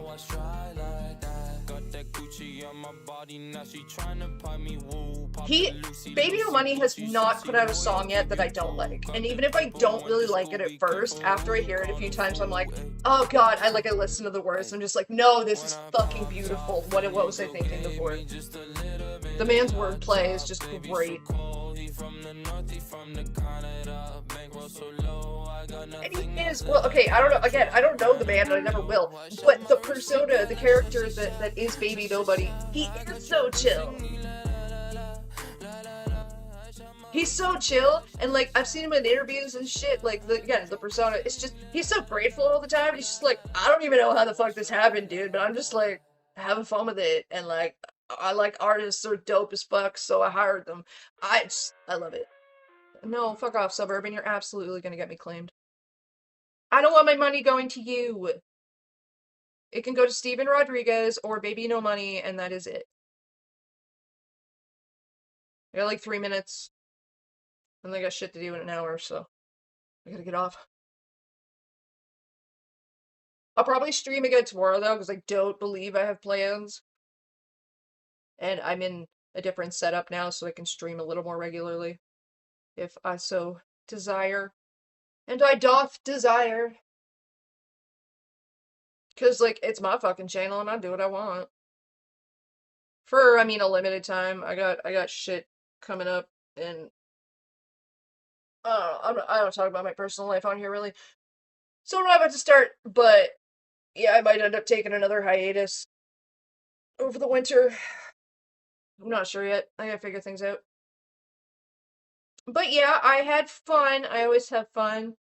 Especially the aftermath. I thoroughly enjoy the fact that, like, I just unabashedly state my opinion of, like, and not that anybody gives a shit, but here's how I feel and why, and it just pisses off so many people. It gets so many people's knickers in a twist for literally no reason other than the fact that I did it, and it